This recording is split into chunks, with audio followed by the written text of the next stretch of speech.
Donna. And I'm Kerri. And we are Paranormal Chicks. Episode 23. And me. Get your Not DNA. sponsored. Get your DNA done and catch a murderer. Just kidding. Instead of to catch a predator, well, no, it could still be that. Catch a predator, catch a murderer. Mm-hmm. Just kidding. I wouldn't do it, I don't think. No, hell no, I wouldn't. Especially in the group, Valerie and all of them, they're like, no, I feel like government's taking data and keeping it. And all, I'm like, never mind. Don't have my shit for when it comes Handmaid's Tale. Yes. Nope. I know. Like, the conspiracy theorist in me is like, they're making databases of everyone's data, everyone's DNA, everyone's everything. And they're going to start making like what's the thing called? Like the like super race, like combine us all the best of everything and make like a super race, Yeah. I don't know. This is, like you said, an episode of Handmaid's Tale waiting to happen. Yeah. Also, though, if the government really wanted to do that, they just give it to us free. And if it's free, it's for me. I'd be like, well, it's free. I mean, I may as well. I will say, though, I have a family member that's quite the conspiracy theorist. Very, very right-winged. And one time she said something about, like, all the quizzes that we take on Facebook and stuff. And she was like, yeah, you don't just keep taking those quizzes to find out which Disney princess you are.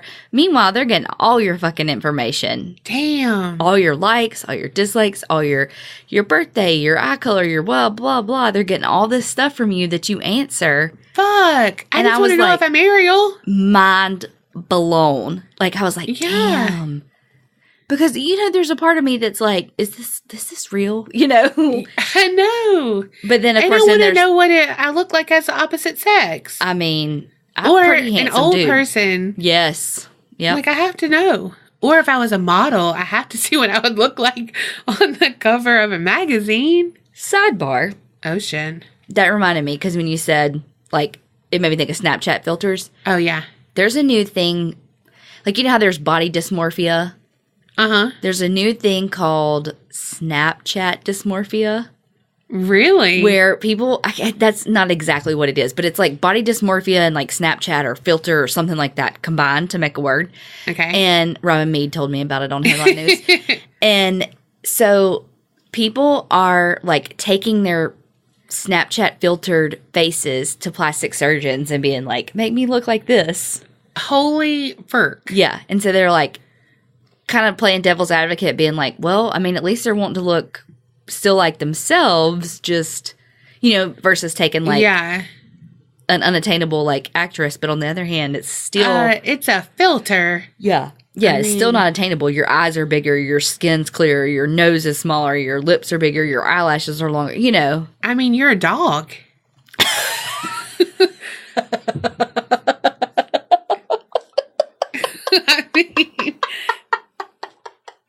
Well, that's the only filter that stayed around this whole freaking time. Oh, my God. That was great. Meanwhile, I'm so self-deprecating that I like the ones that make you look really old or, like, the really ugly faces. Those are my favorite. My favorite is the one that has a big mouth and your eyes are kind of, like, big. It's an oldie but a goodie now. Like, there's a girl who does it on... Yes. Yeah. She's the one that's like... Yeah, I can't think of her name, but she's got the Facebook thing where she says, like... all the shit in that filter thing. That's my favorite one just because, I don't know. Like, I just love it. But yeah, so sorry, that was like a squirrel tangent, but it made me think of it when you were saying that about that. Yeah, that's funny. I'm telling you, I learn a lot watching Headline News while I get dressed. Except for this morning, I turned on my TV. And, like, every so often when I turn it on, the satellite, like, has to reboot to connect in, and it was just, like, spinning and spinning and spinning. I was like, well, I'm running late anyway. Forget it. Well, after my mama passed, her favorite thing was Headline News. Yes. Like, she got you started on Robin Meade. Robin and I are friends because of Patty Jo. Well, the TV would turn on and it would be like, I would turn it on and it would be on Headline News, and I don't watch Headline News, right? But it still does that, which is weird because it doesn't always do it, and it's not like it's like like some TVs, like no matter what channel you had it on, it'll always go back to like channel 2. Yeah. There's no channel 1, you know, like back in the day when it was just like regular cable, you turn your TV on at like at a hotel. Yeah. But it's not like that. And I'm just like, well, Mama needed the TV, I guess. Mama missed old Robin. Yeah. It's so weird. I mean, it still freaks me out a little bit if it's like at night and it's dark in the living room or something and I turn it on and it's headline news. I'm like, are you trying to tell me something? Mama? But she's still watching it too, girl. Well, I like it because it's owned by CNN, but I really do feel like it's like the most, because I'm very moderate. Like I'm left of middle is kind of how I feel like politically. Me too. I feel like I'm that too. Maybe a little more left. I take a wider, like, Mother May I, can I sleep with danger? That's what the fuck? Take 2 steps? Is that what you meant to say? Well, I was going to say you have a wider turn radius. Yeah. But anyway, and I feel like yeah. I thought you were calling me fat. Beep, beep, beep. That's us backing up. Wide load coming through. Oh God! But take that, trolls. We'll say it for you, motherfuckers. Oh my God! But I was like, yeah. Did she just say I'm fat? Like, oh God! No, that's not what I meant at all. I think we got off on tangent enough, like of our side conversations just then that I don't even remember where we're middle of the road. Oh yeah, and that's why you like headline news. Yeah. Okay, sorry. Yeah, so I'm left of center. I feel like headline news does a good job. This is not a plug. This is just me chatting about shit I like, but I feel like it does that. You know, it's like they'll pull in like a clip from Fox News and they'll pull in a clip from CNN and you know what I mean? Yeah. I don't know. Plus they do a little like pop culture and a little salute to the troops. And yeah. The weatherman wears fancy shoes. He actually kind of gets on my nerves. I think he has a crush on Robin Meade, even though they're both married. And you're jealous he doesn't look at the camera and I'm not, wink at you? Actually, I'm like, hey, Coy. The football player. And who's the other guy that's on there? They were both football players. Coy Wires and Hines Ward. Oh. Anyway. And actually, one of the what's her freaking name? Jennifer Knowles. It's like, I was like, is she related to Beyonce? And so like I had to go dig and I had to dig on the internet to figure this out. She's Beyonce's cousin. Oh. And she's married. But I'm like, she fucking kept that Knowles last name though. She knows what's up. Yep. Random question for you. The answer is if you know bread. French fries. No. Damn, are you hungry? We just ate. I'm really not. I just really want carbs. Okay. If you had to name one show from your childhood right now, what would you name? Salute Your Shorts is all I can think of. Okay. I've been thinking about Rugrats lately. Really? Yeah. My sister used to have that. What did she have? Casey used to have, was it a CD of Rugrats? It was like a... I wasn't that fancy. Maybe it was on the old Tandy computer. I used to love them, but they grossed me out too. I don't know. Have you ever seen the conspiracy theory thing behind it that they're actually all dead? No. Yeah, the conspiracy about it is that I think Angelica is the only one that's actually alive. What? Or something like that, and all the rest of them aren't real. Like they're all ghosts. They're dead. Girl, I'm going to deep dive after we record. What? Yeah. What? You mean Chucky's dead? Which one? Him or the doll? Oh, girl, I ain't talking about that doll. Yeah. He come by me. I always I liked them both, but I always liked Doug more than Rugrats. They're about the same time. I love Doug too. Okay. I don't know why I've just been thinking about Rugrats and I wanted to know what you thought. Do you know what I say all the time at work? I'll say, I'll be right back. And then I always go, after these messages, we'll be right back. Literally all the time. It's stupid. I think about it too. Also, we have 2 new members to the Creepinati. The Night Owls. And Tracy Dalton. Thank you so much for being on the Patreon, and we look forward to hanging out with you in the Creepinati. That's right. Okay. All right. Let's get into it. Okay. We were on some freaking tangents today. Tangent time. Okay. So, my story tonight, whatevs, is actually a book that I just finished reading. And by reading, I mean listen to. It's by Anne Rule. And Anne Rule's the one that wrote the book, the Ted Bundy book. Yeah, The Stranger Beside Me or whatever. Sure. But this one's called Something About a Harvest. God, her with these details. All A+. Bitter harvest. I had to look it up. Well, damn, you should have known bitter. That's what you are. Bitter party of one. I really like this book because apparently it's, when some of the extra research I was doing about it, obviously because I didn't just write the book down. I rewrote this book. It might be a bestseller, but now it's going to be a double bestseller. Take that, Annie. Annie, are you okay? Oh my God. We are back, blast from the fucking past tonight.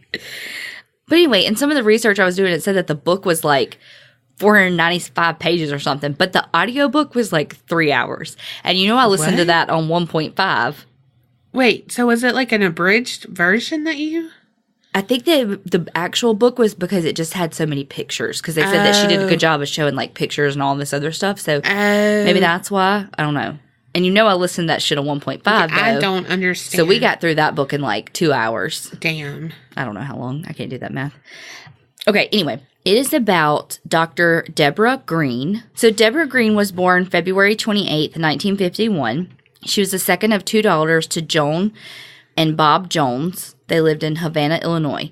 I will say, her mom's name is spelled Joan, but one thing said it was pronounced Joanne. Anyway, so as a kid, Debora Green was very intelligent. She was one of those kids that school just came easily to her. Yeah. She didn't have to work for anything. She never got anything below an A. She just was brilliant. They say that she taught herself to read and write before she was 3. Oh, damn. She sounds like me. Oh, God. Okay, go on. Oh, God. She was a national merit scholar. She was the co-valedictorian in high school. Brilliant kid. I think, yeah, they said her IQ was 165. Fuck. I know. She was super athletic. She was talented musically. I hate her. She was pretty. She was smart, witty, all these things. She was just all around, fuck you. Yeah. Fuck you for being awesome. Yeah. And she really loved chemistry. Oh, gosh. So, no, well, maybe. So she went to the University of Illinois, and at first she was going to be a chemistry major in order to be a chemical engineer. And then she was like, the market's kind of flooded with engineers. I guess I'll go to med school. Just yeah. Why not? I mean, I don't really want to be a doctor, but I guess. Magic 8 ball. Should I go? Yeah. So she got into med school. She got into med school at the University of Kansas School of Medicine, and she graduated in 1975. So, with med school, after you graduate, you have to do your residency. Yeah. And you can kind of pick where your residency, whatever. So she decided that she wanted to do emergency medicine, and so she started doing her residency as a emergency room physician, and then finished everything. Does she harvest the organs? Okay, go ahead. So, while she was in undergraduate and med school, she got married to Dwayne MJ Green. He was an engineer. She didn't want to be an engineer. She wanted to be a doctor. I'm just saying because, it's funny that she married an engineer because it was so saturated. Yeah. But they got divorced, just after a few years. After she finished her residency. She was one... You know what? This I just realized this. This bitch was one of those. With somebody through undergrad, they put your ass through med school, you get done with residency, and you fucking divorce them. A bitter party of one. While she was separated from her husband, she was working at a hospital as an emergency room physician, and there was a guy named Michael Farrar, and he was a medical student, in his 20s. He was in his last year of medical school, about to start residency, and they, were dang about each other. They're intelligent, they're both funny, they're both attractive, blah, blah, blah. Is this Grey's Anatomy? No. Okay. Fuck no. So Mike and Debora, of course, like I said, hit it off. He was a little kind of because she had a habit of just kind of like losing her temper over very tiny things that didn't really matter. Yeah. But, you know, Debora saw Mike as a very stable, kind of dependable force in her life. Yeah. So they got married May 22nd, 1979. From there, Mike Farrar was accepted to an internal medicine residency in Cincinnati, and so they moved to Ohio. Okay. So she went to a hospital to be a physician in the emergency room, but then was like, you know, I think I want to switch specialties. So then she started they're calling it residency, but this has got to be a fellowship, not a residency, because fellowships is the specialization. So I'm going to call it a fellowship. So then she started her fellowship as an internal medicine, like with Mike Farrar. In the early 80s, they were living in Ohio, and Debora had some medical issues, just like she had an injured wrist that got infected. She had a lot of like really bad migraines, a lot of insomnia, just some stuff happening. Mm-hmm. Well, they had their first child, Timothy, in 1982. She did just her quick 6 weeks of maternity leave and then decided to do a fellowship in hematology and oncology with the University of Cincinnati. Okay. So they've got one kid, you know, she's starting this fellowship. At the same time, Mike's career as a physician is taken off. He has finished all of his fellowship. He's a cardiologist now. You know, he's just in the Kansas City area. He's like just this rising star. Yeah. So, you know, one thing that Anne Rule really kind of focused on at this point in the book was that Mike was very determined and very organized and very studious. And, you know, they had the kid and they ended up having another child 2 years later. Her name was Kate. And so, you know, they had the kids. He would help Debora in the house. You know, they'd bathe the kids, feed the kids, they'd have dinner, put the kids to bed. And then he would get to his books to study so that he could pass to be a board certified cardiologist. Yeah. Well, and at the same time, Debora was supposed to be studying to be a hematologist and oncologist. Mm-hmm. Well, when Mike would start hitting the books, she would go upstairs and just read novels. Because she was one that school always came so easily to her, she didn't have to study. She never had to study in her life. She was really enthralled in novels and, you know, all kinds of books. She just loved to read. Mm-hmm. So she never studied for her boards, and she took her boards and didn't pass. Oh, fuck. That was like when everything changed. So she could practice as a oncologist. She just wouldn't be board certified. And so if any of her patients looked, if they're, you know, deciding between physician A and physician B, and A is board certified, they're going to go to board certified. Yeah. So the other thing, too, with her is that a lot of her colleagues didn't like working with her. She was very, abrasive and demanding. A lot of patients didn't like her because she had really poor bedside manner. So she was just really struggling with kind of finding her place. She'd been sick, all these things. She didn't pass boards, you know, wouldn't get along with coworkers. She was having difficulty with patients. And so around that time, Mike caught her stealing painkillers from patients. Oh, fuck. So I'm not really clear as to whether she would, like, write the prescriptions. Like, I know at one point, I'm not sure exactly where this falls in the timeline because this was kind of a problem throughout. At one point, like, she would have bottles and bottles of patients' narcotics, like, their names on the pills. And so I don't know if she was writing prescriptions to patients that did or didn't exist and was getting them filled. I mean, because you also have to think this was the 80s. And so, you know, the systems that we have in place now to keep one visit, you know, someone going to multiple physicians to get narcotics is, you know, that can't happen anymore. Like, it's illegal for two physicians to write you a narcotic like that. Yeah. She was giving them Flintstone vitamins and she was taking their good stuff. Of course you went to the Flintstones. Okay, so like I said, a couple years later, they had Kate, their second daughter. And so after they had Kate, she went into private practice in hematology and oncology. And that's when Mike also finished his last year in his cardiology fellowship. Because you're a cardiologist, even though he was finishing his fellowship and all. So a year after she started her private practice, she became pregnant again. And she had their third daughter, or their third child, second daughter, Kelly, in 1988.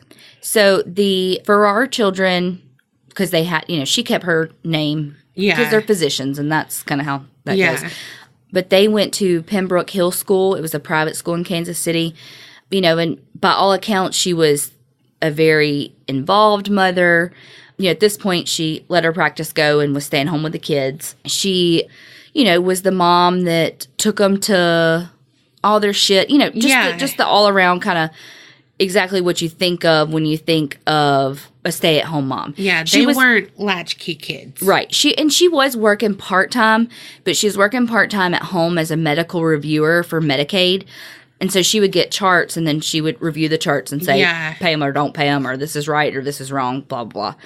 So, again, around this time, Mike said that Debora was self-medicating with narcotics, sedatives, that sort of thing.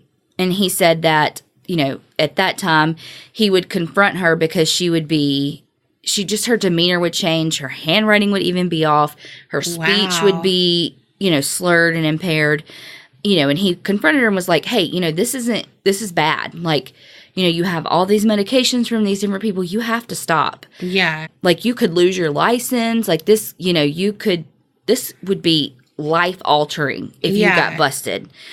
And so when he would confront her, she would be like, okay, I'm done with it. I promise I'm done. And she would do well for a little while. Like, she would get off of it all and do well. In the book, Mike Farrar was very candid about the difficulties that they had in the marriage. And, it was never really a loving marriage. Like, even on their wedding night, he said that she, like, started reading a book. Like, they almost didn't even have sex that night. Like, he had to basically, like, not make her.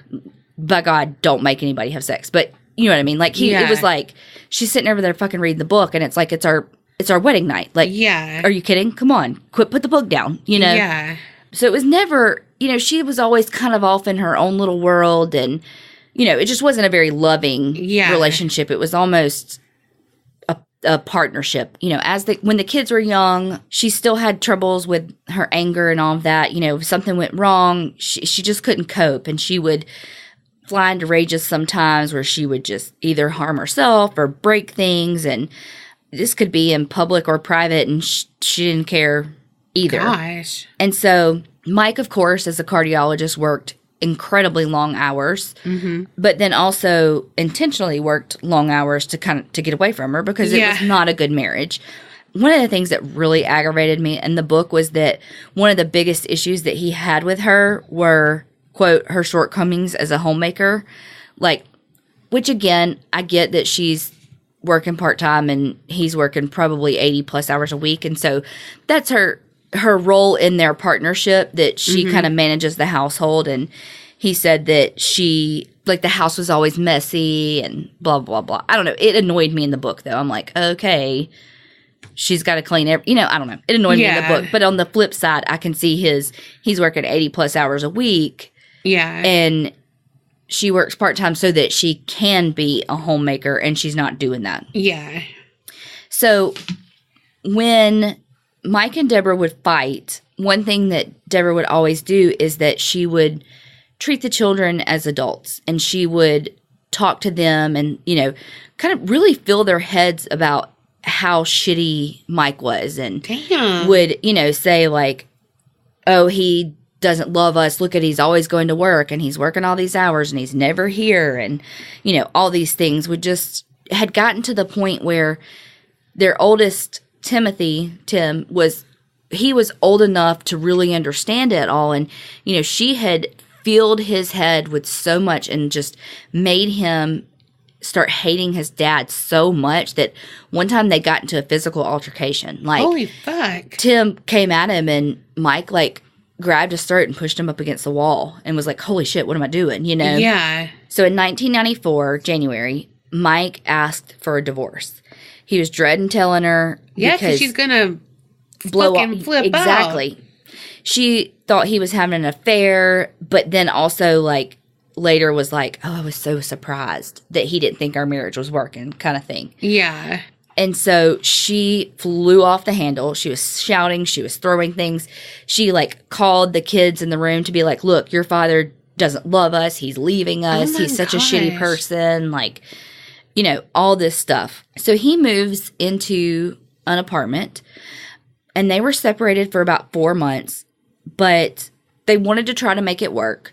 You know, they talked about their issues, that he wanted her to work on cleaning the house more and being more organized and, you know, not being so angry and, you know, all this stuff. And she was like, well, I want you to work less hours and put more effort into us and all of that stuff. And so they were like, okay, let's try to make it work. He hadn't moved in yet, but, you know, one of the things that they talked about was the home. And she was like, we need a bigger house. You know, this just isn't enough space. And so they had started looking at this big 6-bedroom home in Prairie Village, Kansas. Okay. And they were, you know, right up to the point of buying. And Mike was like, he said he just got a bad feeling that he was like, this is not a good idea. She's not changing. We can't spend all this money on this house and then her not change her ways because she's not really doing it right now. Yeah. I can't do this. And so he backed out of buying the home. And so she flew off the handles. Mm-hmm. I'm sorry. So not long, and I can't remember exactly how long it is, and of course I don't have it written down, but not long after he decided to stay in his apartment and them not buy the bigger house that she wanted, their current home in Missouri caught on fire. And so the insurance investigators said that the fire was caused by an electrical short on a power cord that was like, in the book, Anne Rule talked about how it was like wrapped really tightly around, I forget what it was that it was wrapped tight, but it was kind of odd in how it was wrapped around that, but the investigators say it was just an accident. It was just, you know, an electrical short, and it caught the house on fire. Even though the house was repairable, their insurance paid for all the damage to the house and the property and all of that. So obviously she and the kids could not live in this house that had just caught on fire. So they moved into Mike's apartment. Oh, Lord. While they kind of decided what to do. Yeah. After the house burned down and they're living in the apartment, you know, things are actually going well. And so they're like, okay, again, they kind of talked about everything. You're going to put in your extra effort. I'm going to put in my extra effort. We're going to make this work. And so they decided to actually go ahead and buy that 6-bedroom house. Oh, gosh. in Prairie Village, Kansas. I keep wanting to say Prairieville because that's right outside Baton Rouge. Yeah. So, of course, exactly. So, you know, they buy the house. They move in. Things are great for about 4 months. As it does when you are trying to force something that's not working, it's not working. Yeah. And so Mike is wanting to tell her that he wants another divorce, but he knows that she's going to lose her fucking shit, right? Yeah. Well, in June of 1995, they had a family trip planned to go to Peru as part of something to do with Timothy's school. Like it was like a school sponsored trip that the family was going on. And so he was like, if I tell her now, it's going to fuck up this family trip. In the book, they talked about how, like, when they would vacation as a family, the process of getting to the vacation was, like, god-awful because, like, Deborah was a complete bitch. Like, everything bothered her. You know, if they were waiting on the airport, if there was a delay or whatever, she would just fly off the handle and yelling at the flight attendants. You? I hate you. She was me and now she's you. But then once they got on vacation, she turned back into her witty, charming, intelligent self that won Mike over, you know? And so he was like, if we can just get on the trip, we're going to have fun. I'm not going to talk about a divorce until we get back. Damn. So, that wouldn't work with me because I'd be like, don't talk about the divorce. Don't talk about the divorce. She'd be like, are you hungry? I want a divorce. Yeah. So while they were on the trip, Mike and Debora met another couple, the Hackers. And the wife, Margaret, she and Mike bonded. Oh, fuck. You can't trust a hacker. They gonna hack it. Damn. Your family, your legs, whatever. So Margaret and David Hacker were in a very similar marriage in that it was toxic. It just wasn't good. David Hacker had a lot of issues with mental health and very severe depression that was not treated. He was an anesthesiologist. Margaret Hacker was a registered nurse. And then, of course, Farrar and Green were both physicians. Yeah. And so they had a lot in common in the medical field and, yada, yada, yada. So they became friends while they were on the trip. But Mike and Margaret, kept in contact after the trip. There was a spark. Yes. A connection. Exactly. So at this point, Mike had enough, and he just decided that it was, they're back from their trip. It's time to end things. And so he again tells Debora that he wants a divorce, and she flipped the fuck out again. Fuck. She's not a Christian. Exactly. So at this point, though, instead of moving into an apartment again, he was like, look, Debora is drinking a lot. There's possibility that she's taking pills again, but she's drinking like entire bottles of alcohol a day, like a whole fifth or whatever of vodka. I don't know how much that is. Me either. And so he's like, I'm not fucking moving out this time. I'm sorry. Deal with it. I'm here for the safety of the kids. Yeah. They said that like she would still take the kids to all their events and all of that. And when she would come back, that's when she would get so drunk that she would pass out. Some stuff said that she was even drinking like while she was taking them to their events and stuff. And when they were like, weren't you worried that something would happen to them? She was like, well, they were all right, weren't they? Damn. So one time Mike was at work and he got a call from the kids that were like, you need to come home. Like, we can't wake mom up. While he was, on his way home, he was like, okay, I'm coming. It's going to be all right. Well, by the time he got home, Debora had disappeared. Oh, fuck. And so he was like, where the fuck is she? She looks all over the house. He calls her. She doesn't answer. And so she ended up calling the house. And she was like saying that he was a piece of shit for ending the marriage and that she was out walking around town hoping that she got hit by a car. So she was kind of suicidal, but not, but just, slurring her words, really, really, really drunk. Gosh. And so he was like, you need to come home. Tell me where you are. I'll come get you. Like, I want you to be safe. And then she would just like hang up. Well, come to find out, she was actually in the house the whole time. What the fuck? So in the basement, the kids had their own phone line. And so she was catfishing him. That's what I do when I call you from the gym. Damn. Call me on my cell phone. Oh, God. Yeah, so she was using the kids' phone line to call him and like, savage. I'm walking around and I want to die. And she's just like chilling in the basement. Drunk. She's like eating popcorn, got her feet propped up. Oh my God. That is not where I saw that going. Apparently he didn't look too hard for her. Well, she was like hiding under a bed or something downstairs. Fuck. Like, because he went in the basement to look for her. And she was like, you can't find me. Can't you just see her, like, this shit-faced, like, middle-aged woman being, like, walking like the Grinch when he's trying to...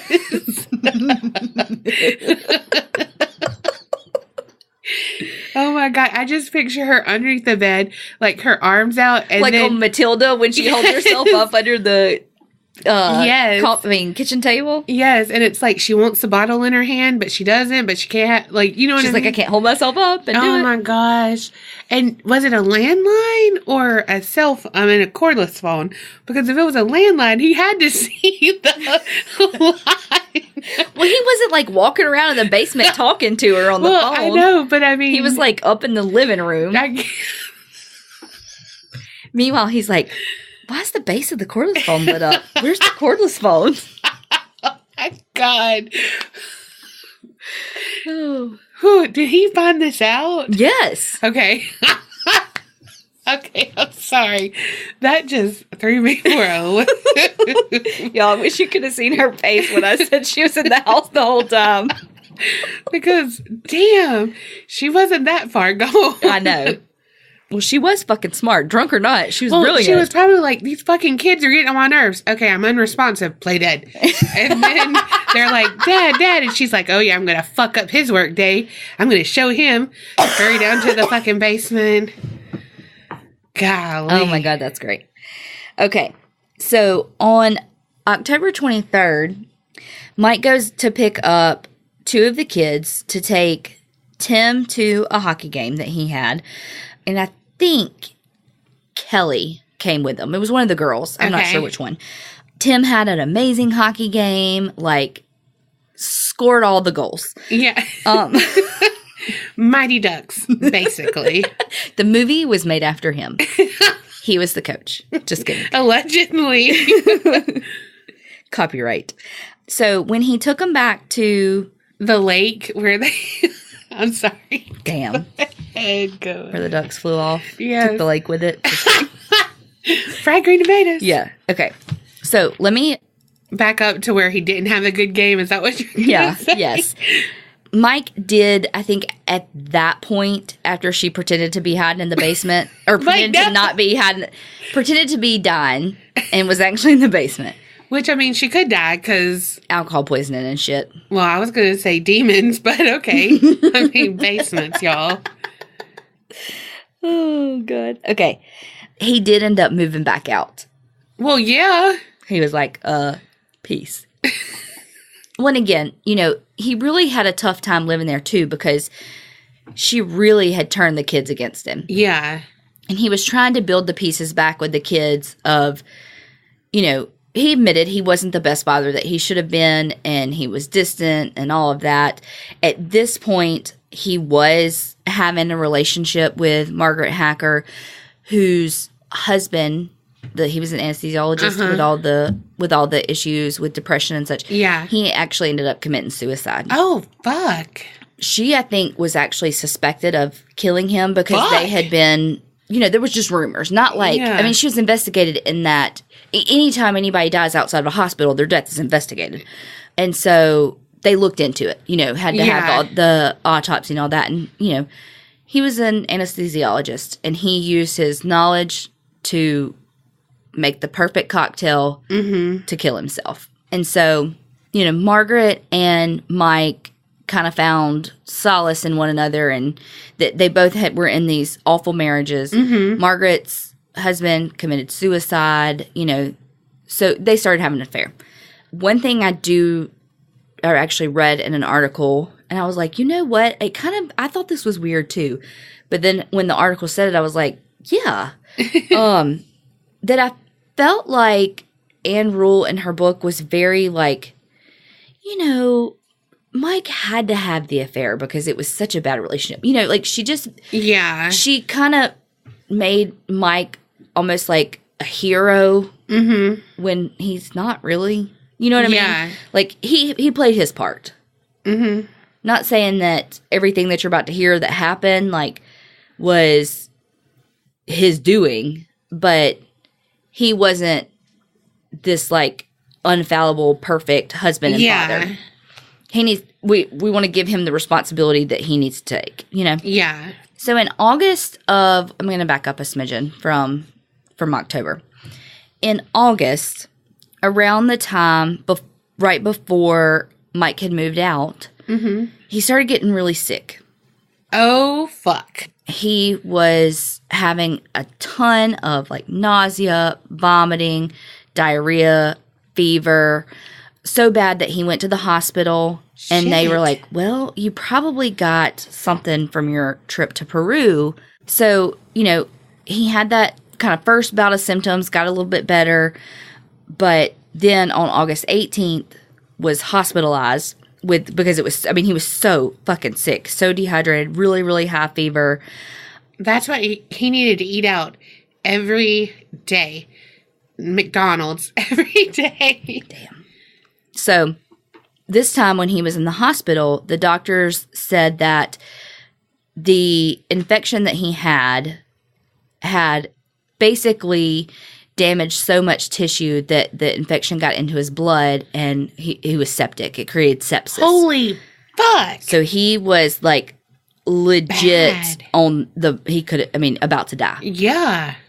So he was really, really sick, in the hospital for a while, IV antibiotics, the works, right? God bless it. And so they released him from the hospital, though, on August 25th. So he went home. Debora had given him some dinner because she was helping take care of him. She's a doctor, too. Mm-hmm. She gave him some dinner. Not long after that, he started having the same symptoms. Oh, the vomiting, the diarrhea. Had to go back to the hospital. Must have been in the chicken. He had chicken salad. What? Holy fuck. Yeah. So then he had a third kind of bout of the symptoms, September 4th. Again, days after he was released from the hospital the second time. And again, they're like, okay, he's got these gastrointestinal issues. They've got to be from something like typhoid fever or some sort of tropical some shit that he got in Peru. He had, like I said, been home a couple of times. He had eaten some chicken salad. Felt sick not long after that. Fuck. He had another, I can't remember, it was like spaghetti or soup or something like that. Felt sick a little while later. Yeah. Just kept being ill and ill and ill. And she learned about Nanny Doss. That's what she did. So at the time, again, he's having an affair. I guess technically it's an affair because they're still married. He was having the affair with Margaret, and she was like, she's poisoning you. She's fucking poisoning you. And he was like, you're absolutely not. She's like, Molly, you in danger, girl. Yes. He was like, absolutely fucking not. She's not poisoning me. And so she was taking care of him, because she was being his caregiver, helping him when he was so sick. Yeah, because she is cuckoo. Yeah. Cuckoo. And so, she's helping him helping care for him, but she's starting to drink again. Or steal, I guess I should say. She's drinking heavily. She's still kind of coming to him with all these, threatening to commit suicide. While and she's all of in that. the basement. Yeah. And so, in late September, Mike decides to search the house because he thinks that she's, again, drinking heavily, hiding some of it, and thinks that she's probably taken the pills again. So he goes into her purse and he finds seed packets labeled castor beans, a copy of an anonymous letter that had been sent to Mike Farrar that was telling him not to get a divorce, and empty vials of potassium chloride. Holy. So he was like, she's about to commit suicide. Oh my gosh. He was like, holy shit, she's about to commit suicide. Let me hide these things from her. Mike. So the next day, Mike's like, Debora, I found this stuff in your purse. I know that you're drinking again. You're using pills. What's going on? And what the fuck are the castor beans? And she was like, well, I was going to plant them. And then he was like, you weren't going to plant them. And she was like, okay. I was going to commit suicide with it all. And so she had just gotten progressively worse and worse and worse. And so he was like, I can't do this anymore. And so he called the police to have her committed, basically. On that thing? Oh, yeah. Baker Act? Yeah. No, actually, at first, yes, but she ended up going willingly. Oh, okay. And Anne Rule does a good job about going into, because when she first gets in, because she did a little bit in a psych rotation.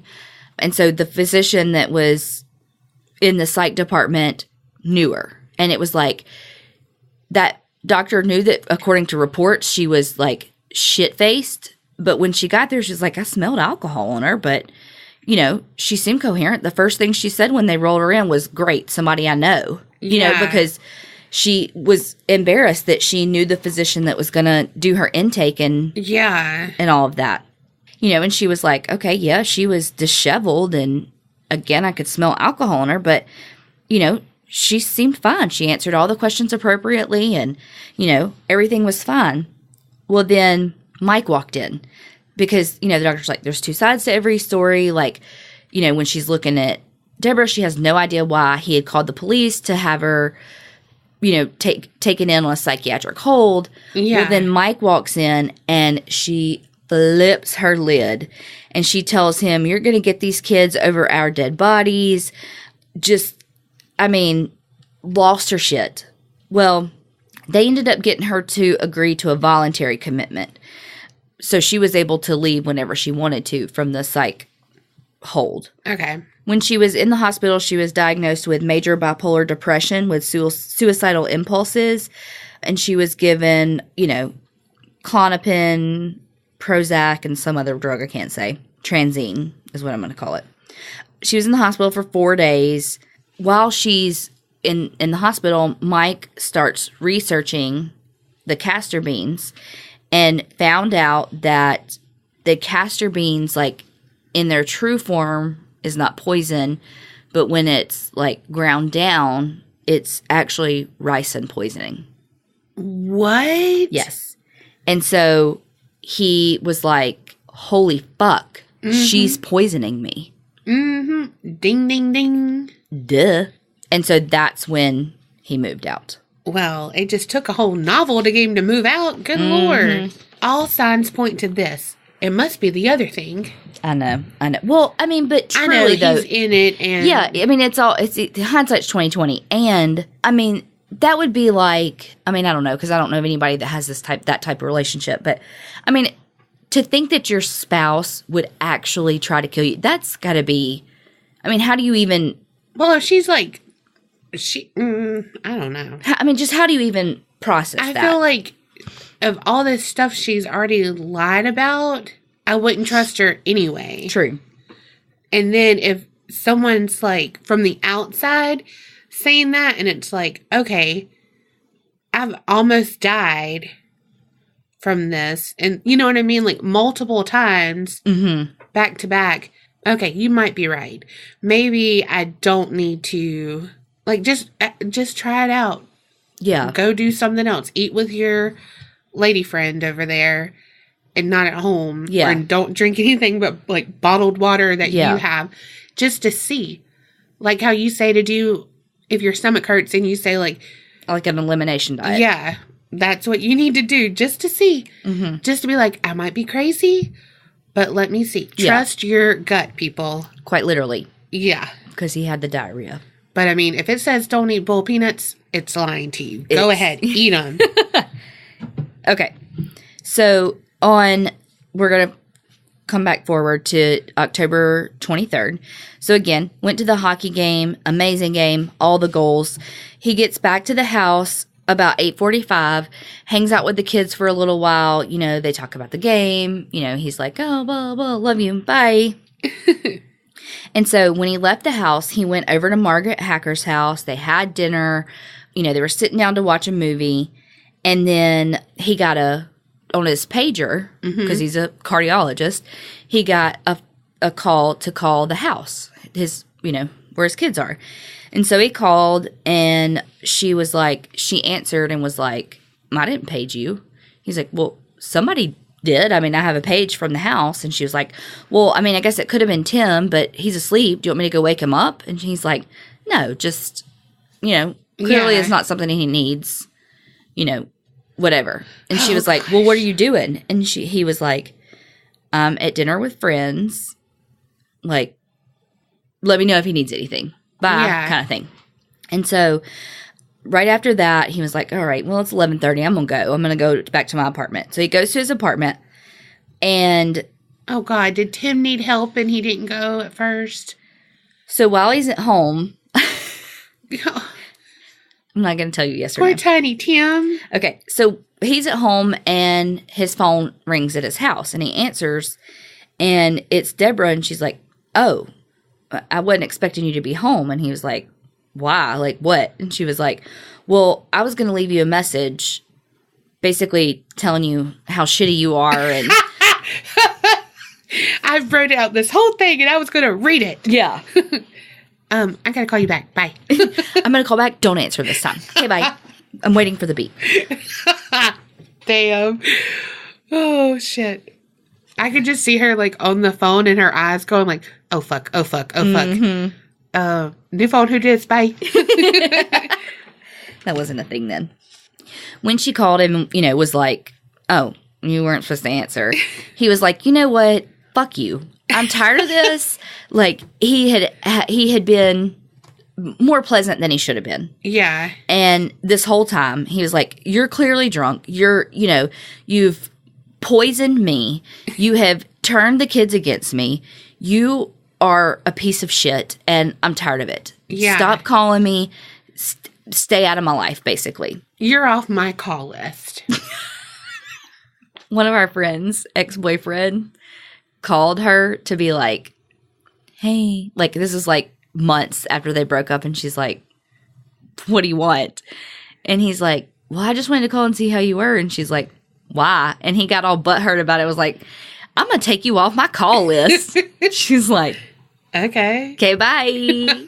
Oh, God. So now we have to say that all the time. I'm going to take you off my call list. Okay. So after he got off the phone, finally, with her, he said that he was at home, watched TV in his apartment till about 12:30, and then he got a phone call from a neighbor. Oh, fuck. And the neighbor said, he answered, and the neighbor said, your fucking house is on fire. Holy fuck. He, of course, like, immediately, like, jumps in the car, drives there. At 12:20, there was a 911 call placed from the house, and when the dispatcher answered, there was no one there. Like, it was an empty call, like, and then they hung up.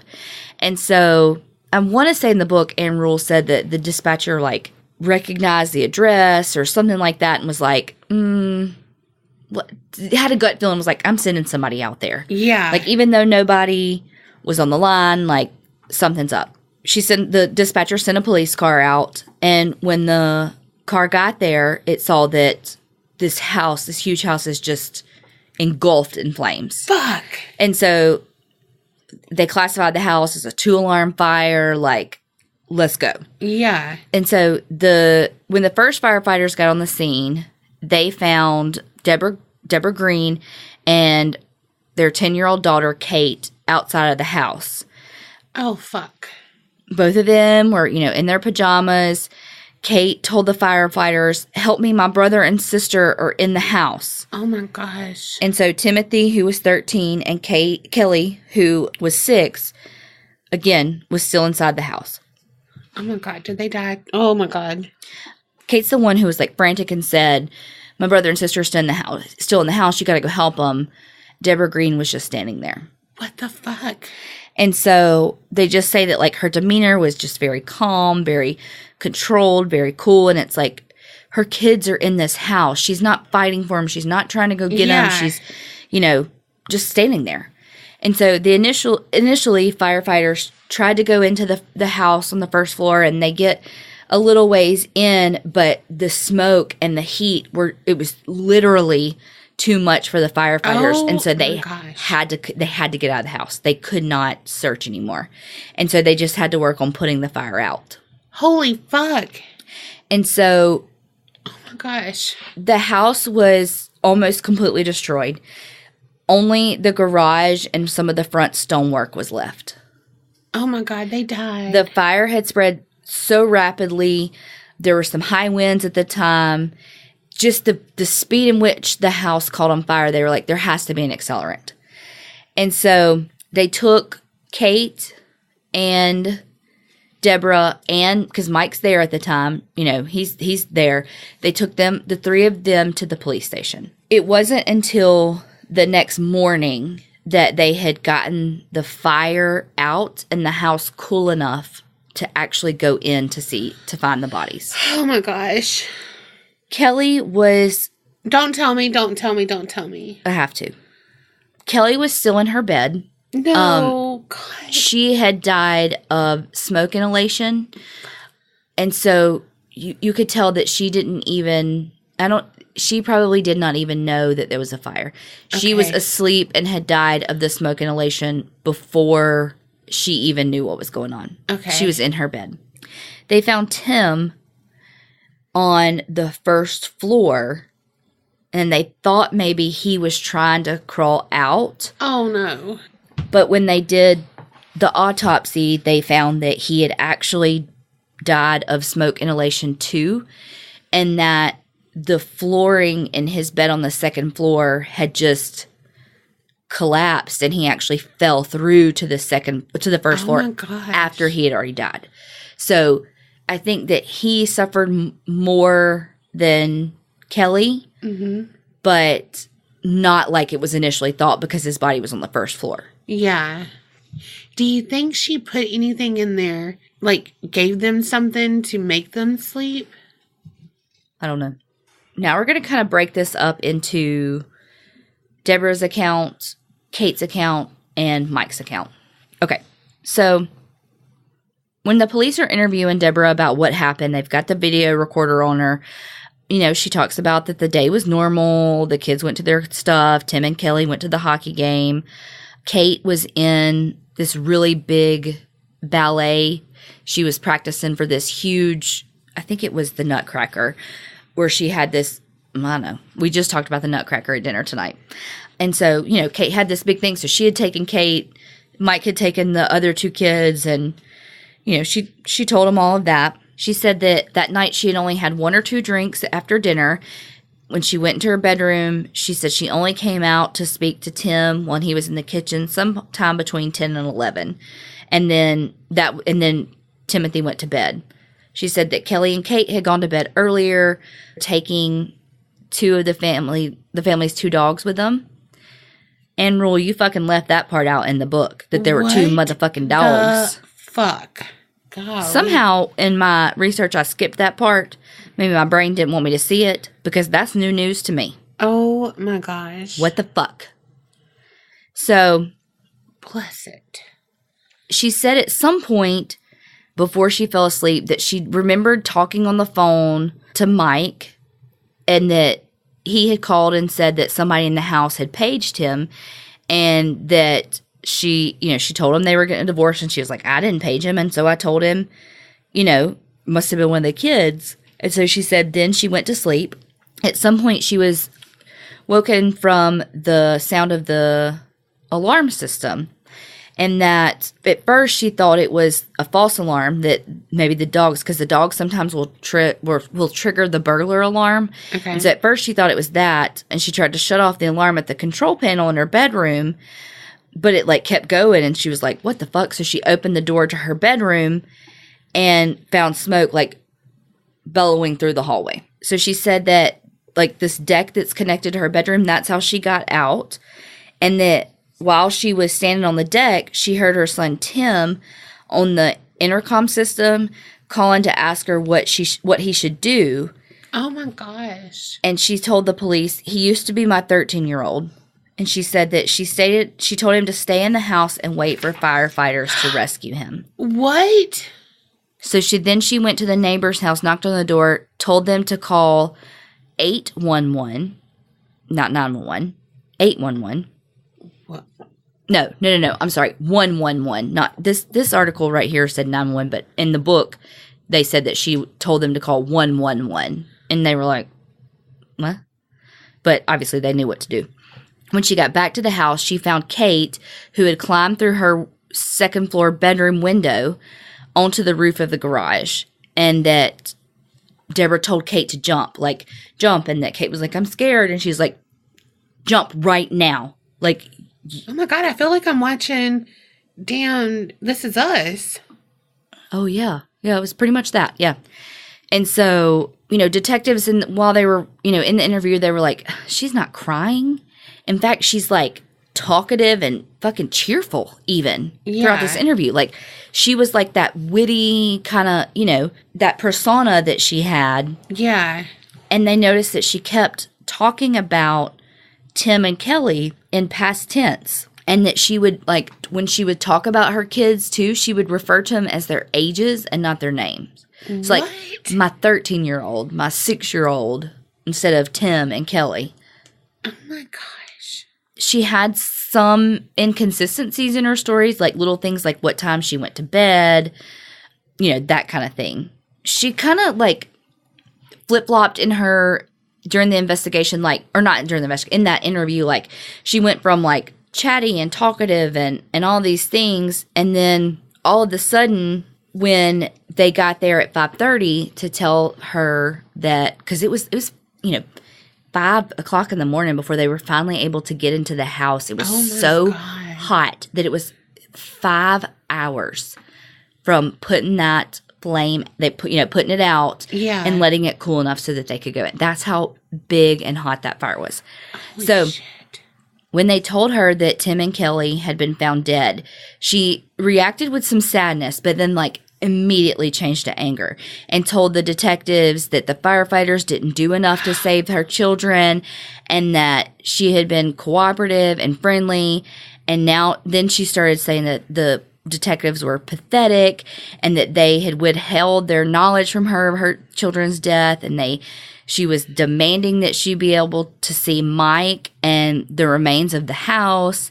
Oh my gosh. She said that she wanted to be the one to, quote, tell my husband our babies are dead, all of this stuff. Yeah. So at 6:20 is when they started interviewing Mike. They told him immediately that they had found the bodies of Tim and Kelly. Bless his heart. I know. They said, like, in the book, she just kept talking about how awful he was, like, just how heartbroken, and you could just see it all over him that this was just, like, literally the worst news he had ever gotten. Yeah. So he told the police about the state of their marriage, his deteriorating health, that he had been hospitalized, and that he thought that she was poisoning him. He told him that he had gone to take the two kids to the hockey game, and that they, had the best night that they had had in a long time, that, he had fun with those two kids, and that, it was really nice because he and Tim had such a tumultuous, whatever that word is, relationship that, because he had been programmed to hate his dad from his mom. And so, it was like this amazing night. He told him about the phone calls and that he had, he was fearful that basically he had set her off because he told her, like, I'm fucking done. This is ridiculous. You're an alcoholic. You're a drug addict. Like, you need to get your shit together. Like, I'm not doing this anymore. Bless his heart. The guilt. Mm-hmm.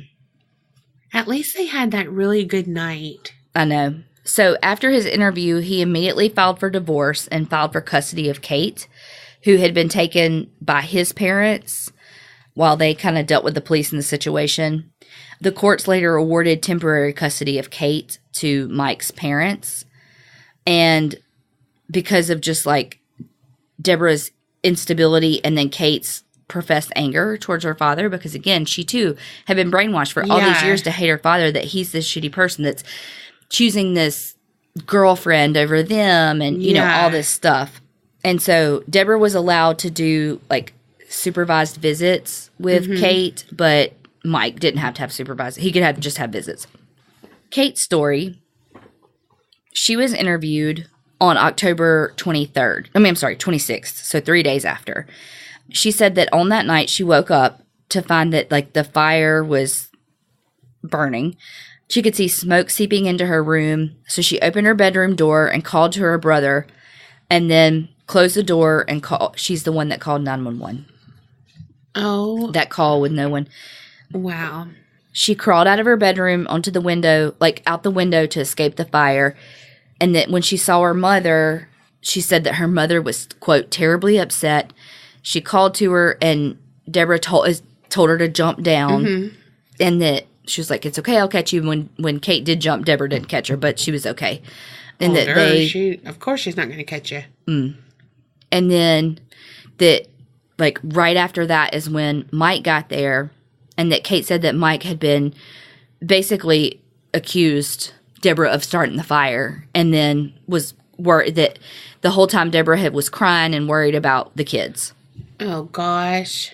She did acknowledge in her interviews that her mother was drinking, and, but she would say, like, her mother was a great mother and was doing everything that she could. She was very upset with her father for leaving her mother, and that, her mom was great, and that she said that she never saw any matches in the house.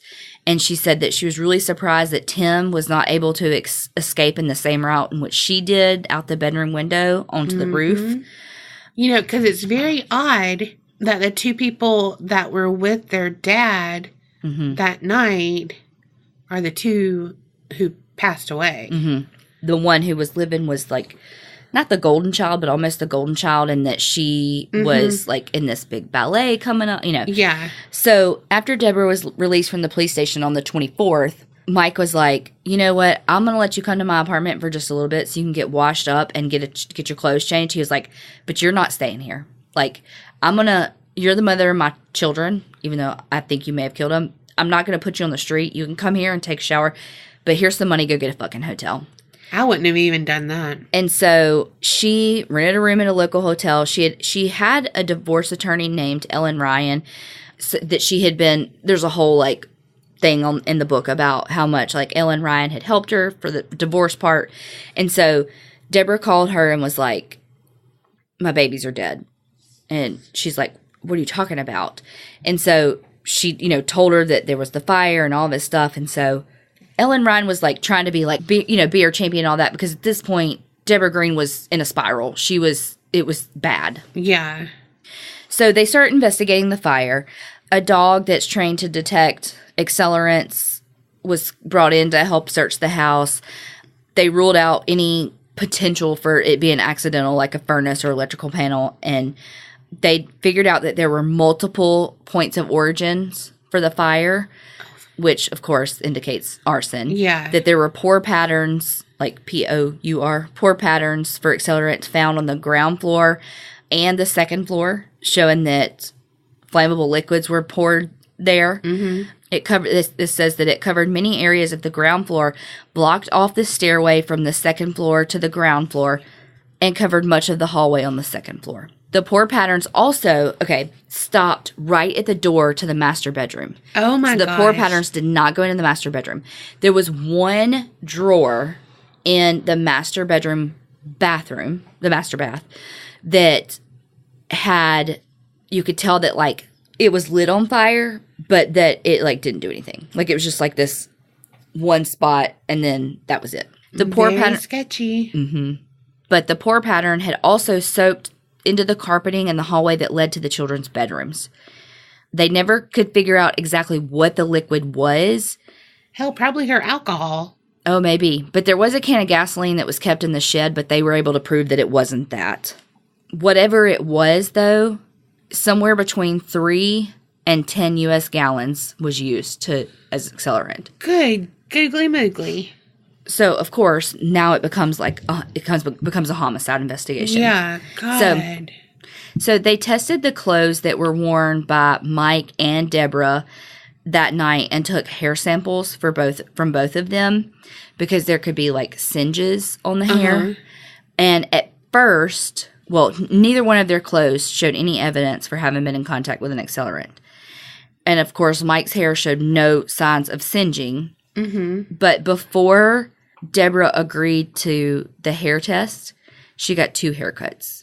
Oh, she got a haircut because she said that she went to someone else because her regular girl wasn't available for a haircut, and that she hated the way this new person did, so that's why she got it cut again. Wow. Likely story. Yeah, so they finally got the hair sample from her, though, and it showed, quote, significant singeing.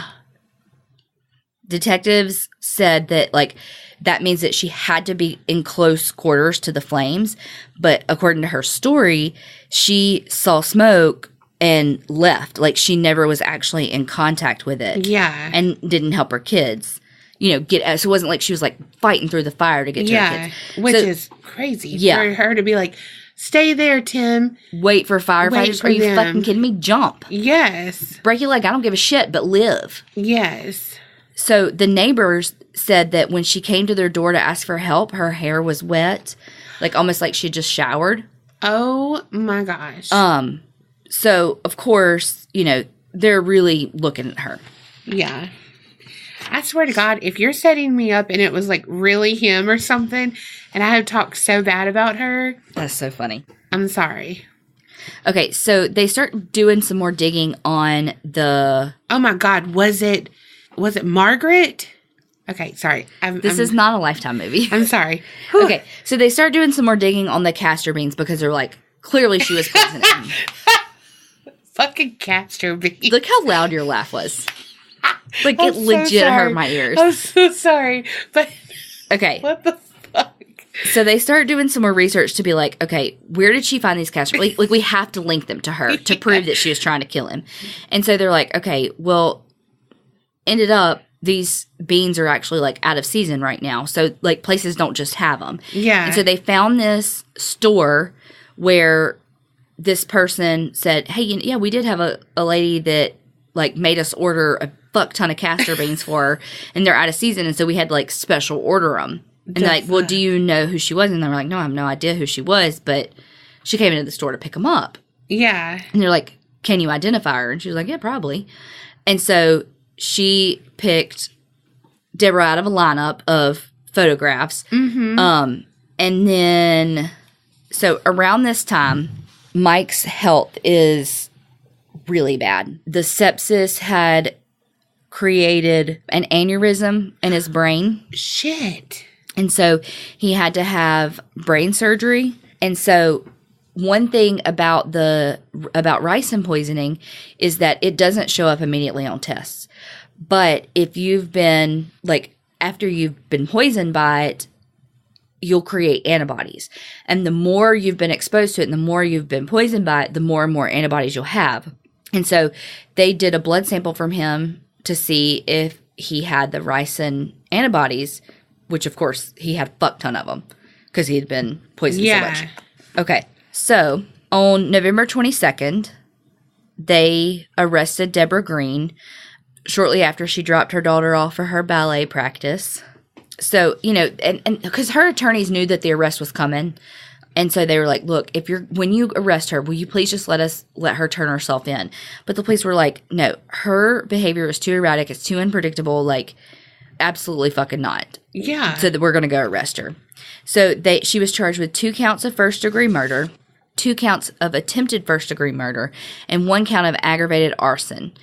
They called it a domestic situation. They held her on a $3 million bond. Damn. And it was the highest bail ever asked for in Johnson County. Damn. So they had this huge, like, pretrial hearing, like, to decide basically whether to go ahead with trial.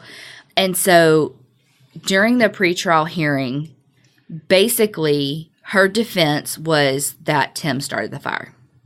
What? Mm-hmm.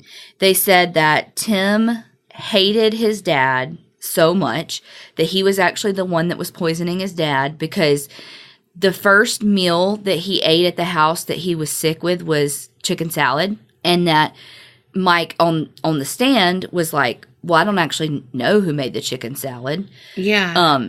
Deborah's just the one that handed it to me. Well, the next meal, again, I can't remember if it was like spaghetti. It was spaghetti soup, something like that. They were like, well, who made it? And he was like, well, Tim made it, but Debora served it to me. Yeah. And they were like, so did he make the chicken salad? And he was like, I don't fucking know who made it. But, fuck. Oh my god. And so then they said that Tim had like a fascination with fire and starting fires and wanting to know how to, he said that he knew how to make bombs, and that one time that he had been caught by local police setting off a Molotov cocktail and stuff. And so they were like, he had this fascination with fire and all of that. Like, defense is he did it. So right before the trial, Mike had to undergo brain surgery God for bless the abscess in his brain. And so, truly, the prosecution was so scared that he was going to die in surgery. They had to like videotape his testimony before because he was leaving to go have brain surgery. Holy fuck! But the surgery was successful, and he was able to come back for trial. Good. God bless it if the kid did it. But damn, that is shady, low down, ultra, like, dastardly to put it on your dead kid if he did not do it. Yeah. And so then the next thing kind of at the trial was that they had the lady from the store where the beans were bought. Okay. And said, like, you know, who bought the beans from you? She did. Had you ever seen her before she bought the beans? No. Did you see any of this case on the news or anything like that? Like, did you have any idea who she was? And she was like, no, I didn't. I never saw her again until the lineup that they gave me. So she was not swayed at all by like media and knowing who she was or anything like that. Of course, there was a lot of testimony about the medical aspect of the ricin and, you know, all of that. You know, there were testimonies from first responders who talked about Kate being so frantic and worried about her siblings, and then the fact that Debora was so stoic and seemed just not bothered. They talked about, again, all the stuff we've talked about, the patterns in the flooring from the accelerant, the fact that she talked about the kids and the past tense, all of that. And their fucking ages instead of their names. Mm-hmm. Whoa. And so, again, for the defense, they blamed Tim. They had a neighbor that testified that once Tim was burning some grass in the neighbor's yard. A former nanny testified that she had heard Tim speak about wanting his father dead and planning to burn down the family house, and said that she had caught him multiple times setting or just with the tools to set a fire. And then on cross, she was like, well, I actually never told his parents about it. So it's like, And so the defense rested on February 1st.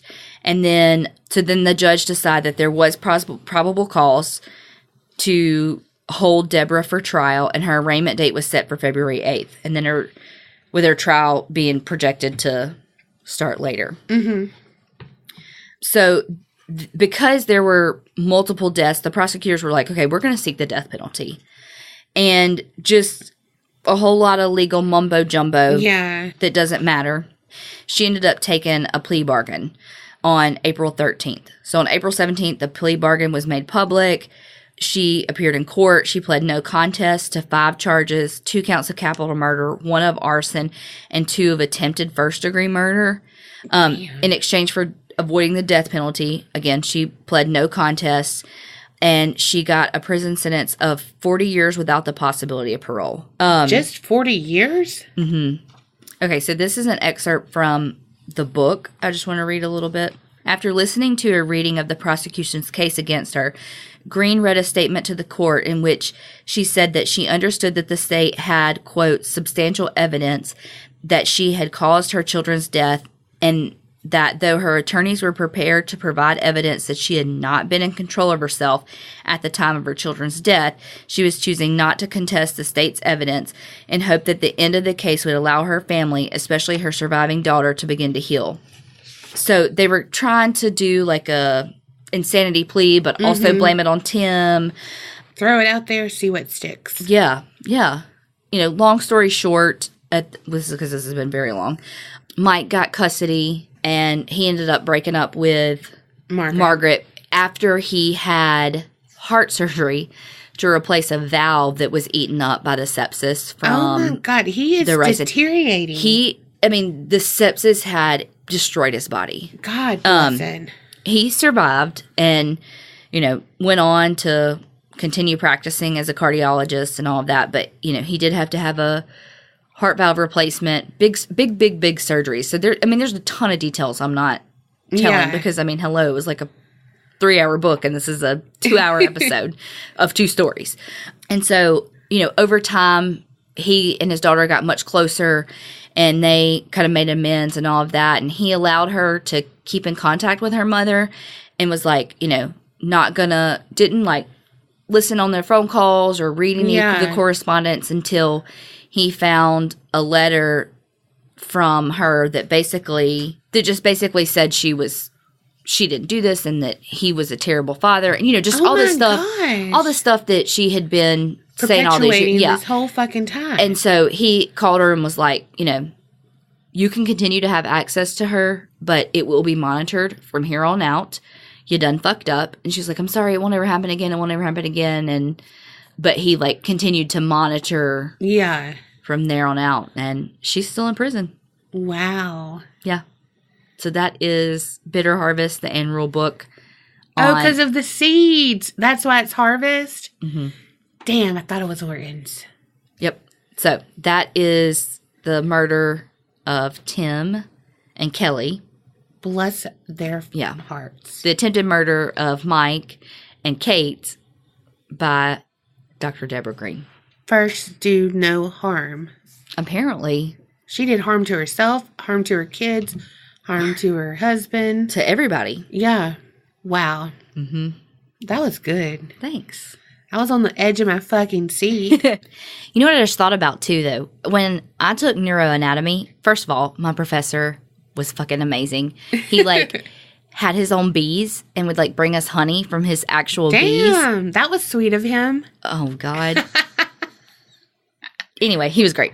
But we learned about this. Of course, I can't remember the name of it, but there's a loop in your brain that when you're sleeping, some receptor is bypassed, and so you don't smell in your sleep. So, that kind of gives me a little bit of peace about the kids dying in the fire.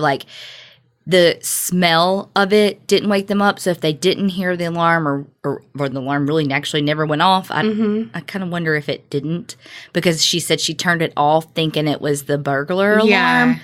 So I think that she turned the alarm off so that the kids wouldn't hear it and try to get up. Damn. And so that just kind of gives me a little bit of peace knowing that the kids probably never even knew what was happening, So my question about that is it false advertisement that you wake up to Folgers, the smell of coffee?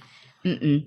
Because they say the best part of waking up is Folgers in your cup. Okay, well, is that false though when people say, I woke up because I smelled bacon? Yes, it's fake. They smelled it as soon as they woke up. Oh, that's funny. It could be the very first thing you smell when you wake up. Mind fucking blown. Yeah, you don't smell in your sleep. Well, I guess that's good if you fart in your sleep. Oh, my God. I'm just saying. I mean, you're right. I'm not wrong. I'm wrong for saying it, but I'm not wrong. My turn? I'm surprised that was the only question you had about that whole story. Well, it's over my head. Story, not the story. loop. The story. I feel like I asked the questions that I... Yeah. That's had, fine. I guess. I don't know. It was sad. It was good, but it's sad. Again, I have questions if she, drugged the kids. I think she did. Or, whatever to do that. And she was probably, that little fucker Kate. Mm-hmm. Ugh. I can't fathom that people do that. Mm-mm. I can't fathom me being a parent. Well, I can, but you know what I mean? The thought of it, I'm ugh. Go. But I know if I was a parent, I definitely wouldn't be stay there. Let the firemen come and get you. You know what I mean? Especially when you know where you put the accelerant. Yeah. That it literally was creating a literal line to their door, to their bedroom doors. Yeah. I just couldn't do that. Mm-mm.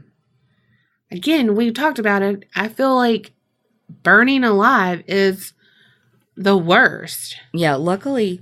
No, yeah. If they weren't awake and all of that. Yeah. But still, you, as the parent, you would know that. Well, and as the parent, too, or the person, not even the parent, the person who set the fire, you don't know that they're going to not wake up. That you don't know that they're not going to be alive and aware of what's happening. Exactly. Are you ready? Yes. Hit me with it. Hit me with your best shot. Oh, I'm firing away. Okay.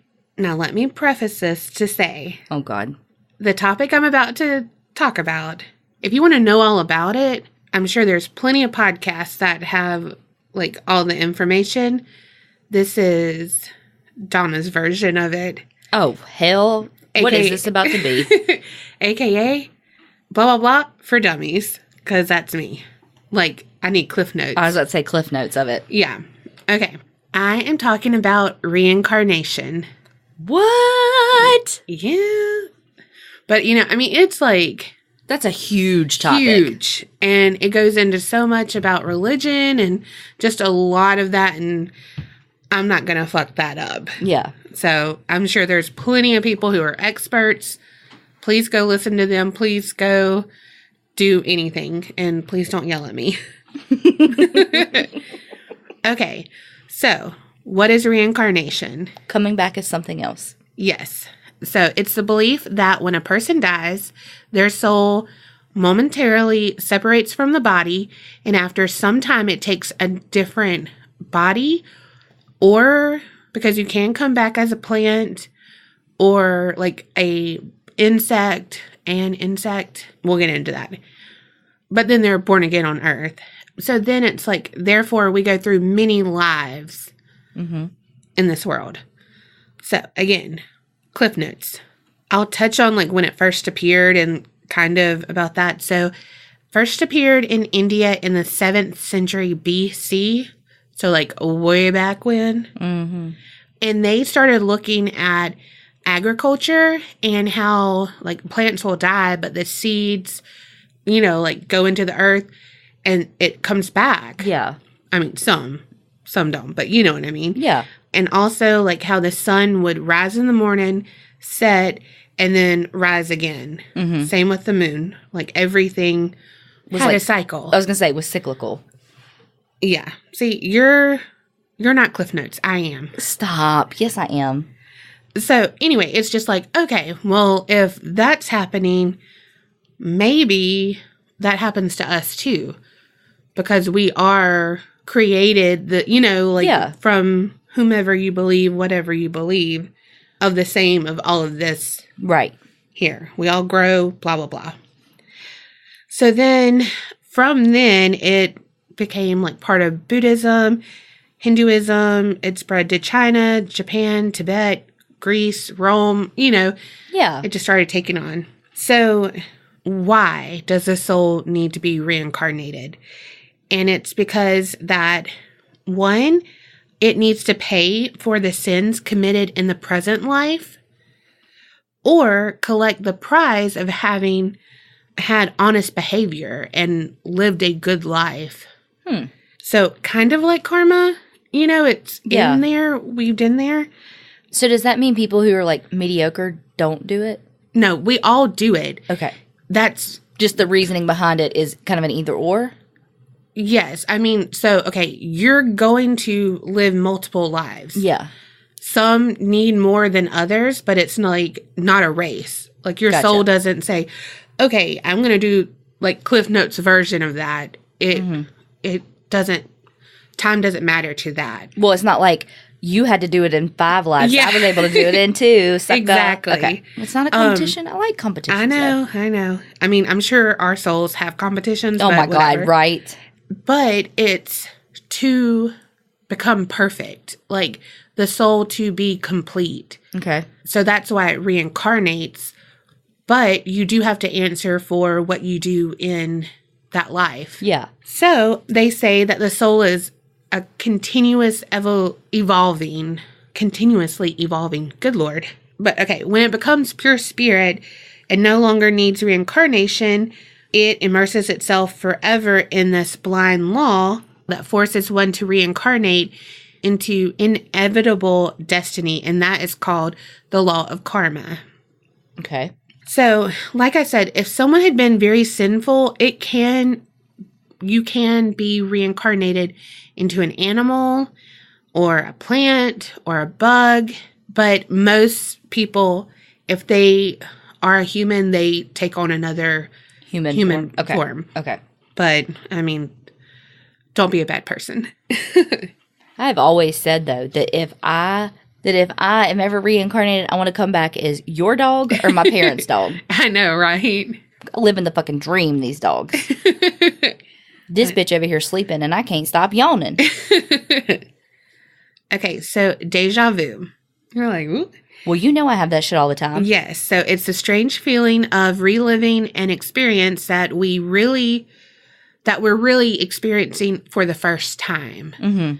For some people, these experiences are considered evidence of a past life or an echo of our memory. The best cases of deja vu recall an enormous amount of details and the quantity of knowledge impossible to explain scientifically. So, I mean, we all have like deja vu on some things, but it's sometimes it's nothing. But then sometimes when you're like, no, like you've never been to Europe and you're like, no, I remember this fountain, but it used to be blue and blah, blah, blah, blah, blah, blah, blah, blah. And then you research that and it did, that kind of stuff. Do you believe in reincarnation? I don't know. I mean, I don't know. Also, they say that, like, for good karma, it would lead to noble birth. And for bad karma, it would lead to lower birth. Mm-hmm. And that could be the animal, blah, blah, blah, blah, blah, blah, blah. Okay. But that kind of makes sense to me if people believed in reincarnation and they say, like, you're of noble birth and you, like, from God, you were destined to be the king, blah, blah, blah, blah, blah. And they believe they're good because it would be good karma. Right. That put them in that whole thing. Like their family. Yeah. Blah. 10. Okay, there are 10 things to know when you're thinking about reincarnation. Number 1 is that the soul exists. And it's just saying that the soul isn't a myth or an illusion of like some pre-scientific superstition. It's actually like all human beings are a combination of physical, mortal body and non-physical, immortal soul. And they said that your soul is the absolute essence of you. So it's really the only true answer to the question of who am I? Like it's your soul, not what you perceive yourself to be. It's deeper than that, which we'll get into more. It said from the body's perspective, the soul is, the word I can't say, conscious, yeah. Animating life force within. So it's like the body's just a vehicle for the soul. Yeah. Then it said the soul evolves, which we talked about, like you're on a journey to evolve. Mm-hmm. And this can take years, like thousands of years for it to happen. And usually you die and then come back right away. Mm-hmm. There are cases of that. Like if a baby is being born, like right at that moment that you die, like you could kind of like jump in line. Well, I was going to say, I watched Drop Dead Diva. I know. Yeah. Like literally that. But usually it's like 300 to 400 years. Oh. Sometimes. I say usually and then sometimes. But usually it's not an instant thing. But how do they know? I guess from the cases that they've studied, it's never been, hardly ever been like. No, but I mean, how does one know that this isn't your first life? Because then I'll just wait. Yeah. Well, I mean, some of this I don't know, you know. You know who I feel like would know? Courtney, I know. I almost said. From the Spellcast. I know. She is awesome. And her and her partner are so freaking knowledgeable. Mm-hmm. It's really cool. So definitely check out their podcast. But also they have their own Anchor. And so you can contribute there to them. And they have did I say Facebook? Mm-hmm. Instagram, all of that. Seriously. She always puts like such knowledge and shit in our group, like, and freely shares it. Yeah. Okay, so the third thing, it says the soul evolves most efficiently in physical form, which is what I talked about. Like, usually that's how it goes. It's most effective when they have to face and make choices. So it's like big or small, experiencing the effect of each choice. So that means you're one soul for the whole lifetime, from birth to death. You don't just like, oh, okay, I know what I need to do. Peace out. Right. You know? Okay, so it says like by doing that, you get to experience different things, understand, blah, blah, blah. And after you pass, why there is such usually a time span is because the soul is reflecting on what it's learned and how to improve. Yeah. That's what I was just about to say. You need a chance for reflection. And so you don't make the same mistakes over and over again. Right. Okay. So number 4, the soul undergoes the full range of meaningful experiences and choices by reincarnating. One lifetime is not enough to experience the whole gamut of life. So you living this life as Kerri Easterling, you're not going to know how to do everything. What? I know it's hard to believe, people. That's why you have to live as me, to be smarter. Oh, shit. Bam. Okay. Good one, though. Okay, so for example, the soul needs to experience life as both male and female, as both victim and perpetrator, as both student and teacher. So it reincarnates over and over so it can understand how each choice affects them and other people. But if you say like, oh, okay, I kill you and that affects you, you have to know how that affects you. Yeah. Like the pain, what you go through, blah, blah, blah. Like that is huge. Yeah. Because you think this amazing person that you know could be reincarnated into the worst person. Yeah. But it's for a purpose. And so then that makes you look at individuals too. I don't know. It's like, push, my mind reading this is like rabbit hole because I don't know. It's a lot. Okay. And also there's only a few instances where it's like Groundhog Day. If you have to understand like one certain thing and you're not getting it, you could be in the same kind of life again if you're not learning that one thing that you need to do or whatever. It could be like that, but normally it's not. You're going to be completely different in your next life. So it's not like you're going to die, come back, and be exactly who you are. It's not like you're freaking hamster on the wheel. Yeah. You're just in the tunnel that goes crazy. Okay, and number 5 says, the soul has no nationality, creed, race, or gender. So, like it says, there's no Jewish soul, no Chinese soul, whatever. Like, you choose what you want to be. You're not born. You know, the soul's not like, oh, I'm Jewish, I have to only go to these people. Like, they don't see that. It's not limited, I should say. They see what it is. But why would it even be an option, though, if you have to experience, both sides of the coin? Yeah, but, I mean, you would want to see. That's another thing. That's why it takes so long. If there is a choice, why is there a choice then if you have to do both sides of the coin? Like, if you have to be the victim and the perpetrator. Like, why is there a choice then? Because why would you choose a hard life? Because you know what I mean? Have to know. Like, that's it. We can't comprehend it. That's why the soul is, but like, that's it. Your soul doesn't see it as, okay, this is going to be the worst life ever. It has to know that hardship. And so it just gets to pick what order it wants to do it in? Yeah. It's kind of like it builds and builds.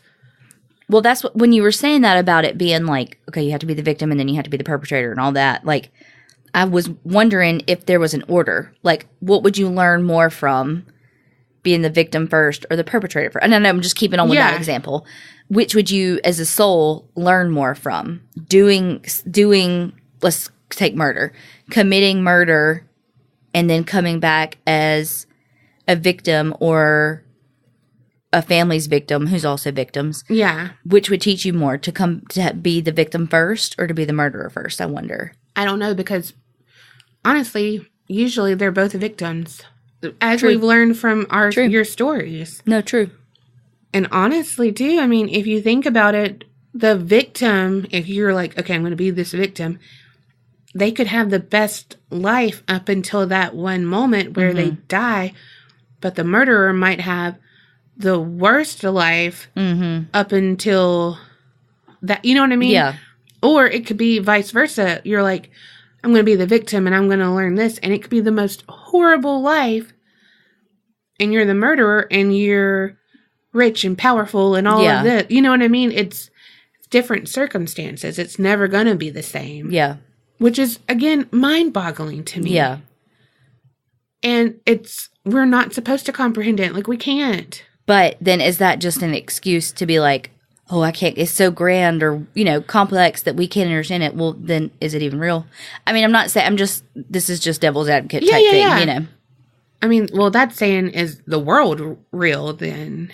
Like, are we really here? I think it's like I think that's like saying like the after here, Yeah. Like by saying like, growing up in church and stuff, you are taught like when you don't understand something in the Bible and it's like, well, that's only God knows, and I feel like this is kind of the same thing because what you described at the beginning describes practically every religion, whether you're Christian, whether you're pagan, whether you're Jewish, whether you're Hindi, whether you're whatever. It describes everything at its core. Yeah. And so I guess it's like when you as in general, not you specifically, Donna Elwin, make it like, well, it's too complicated to understand. Well, is that because it's not even real? And when we die, we just die? Or is it because it really is that complicated? Like, how do people who are like, I've been reincarnated, like, how you fucking know? Well, we might find out. Okay. Foreshadowing the foreskin. Oh, damn. Okay, so from that whole tangent that we went on, it says, we choose our birth location, race, nationality to suit our purposes for any given lifetime. Sometimes race and creed are a deliberate choice. At other times, they are merely incidental to what the life is about. I guess my hard part with this is, and sorry, because I really am totally interested in trying to figure it out. Not that I'm going to figure it out on this episode, but from my cliff notes. Yeah. You're passing the test, Kerri. Awesome. All of the answers are C. But it's like, with that, when you're like, okay, you can choose because it's like the soul knows what it needs to know.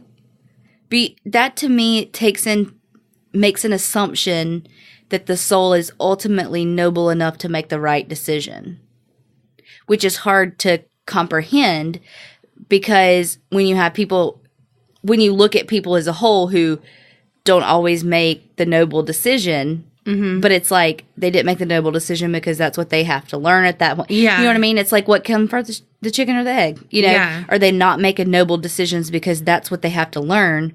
Or are they not even as their soul making the right decision of who to or what to be reincarnated as? Yeah. And do they pick like, okay, I was an asshole my last life. I'll come back as a fucking mosquito. Like, you know what I mean? Like, do they make that like, you know what I mean? Yeah. I don't know. Beats me.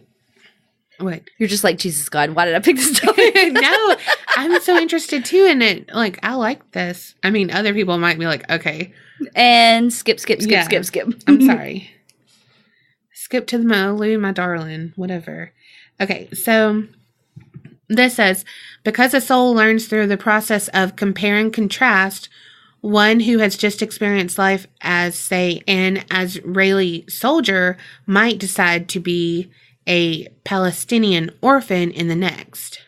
Also, I have something I want to discuss with you, and this might be cut out because I don't know. Okay. Through that, like how the soul has no nationality, creed, race, or gender. So there's no such thing as a male soul or a female soul. Mm-hmm. Gender is a biological phenomenon, not a spiritual one. So human beings are of two sexes, and so we have to choose to be one before each life begins. So because we want to experience, compare, contrast, we will choose to experience life as both men and women. And we can be male or female as often as we please. We can, so like one lifetime, you're a male. One lifetime, you're a female. It's just a matter of your choice. And it said, even if we have a strong preference for one gender, we will still tend to do the other gender too, because we need that balanced perspective. So to me, for this, I'm like, I feel like if you believe in reincarnation then, or you're open to that fact, but you're not open to the idea of transgendered people, like this right here is saying that for me, maybe later in the stories, you'll see too how like people remember stuff and they're like, no, I'm this. Maybe that's it. I mean, maybe they were a female in the past life and that's what doesn't feel right of them being in a male's body. Mm-hmm. You know, like it's their soul. It's not how they say like biological. It is on a totally different plane. You know what I mean? So I don't know. Like I feel like when I read that, I was like, well, that was my first thought too, was when you were reading it, was like, how does that take into account people who are transgender? But like maybe they really are they remember that part of their life. But it also goes to, how could that be the case if they were the decision maker as to what to come back? Yeah. You know what I mean? Yeah. And so is it... Well, and maybe they're like, shit, I made a mistake. Yeah. I really am a female, or I really am a male. Or I really need to be a male to understand this perspective. So that's what I have to become. That's what I feel like. You know what I mean? Yeah. So it might be that. Like, they might be like, no, I love being a female. And then when they get to that life, shit's happening and they're like, no, this isn't what I need. I need to understand it from a male perspective or something. And that's why, you know, I don't know. I don't know anything about anything on these. And so I'm not saying this out of anything other than ignorance almost, you know. Yeah. And curiosity. Curiosity. I want to understand more. I am open and accepting of both, you know, like of all of this. I believe in reincarnation. And you know what I mean? I believe in all of this. And so, I don't know. I just thought like, wow, that's pretty powerful to think about. And so how does it, and so I feel like what you're saying is, correct me if I'm wrong, you believe in reincarnation and you believe and you support people who are transgender. Yeah. And you're just trying to see how the pieces fit. Yeah. And I'm trying to, I guess, make like, for people who don't understand it or don't think it's right or whatever, like to open your mind on this then. If you believe in an afterlife or you believe in a higher purpose and all of this, you know what I mean? Like maybe you How can you reconcile that in your brain? Yeah. And can you use this as a way to like take your 300 years and stew on it? Yeah. Yes.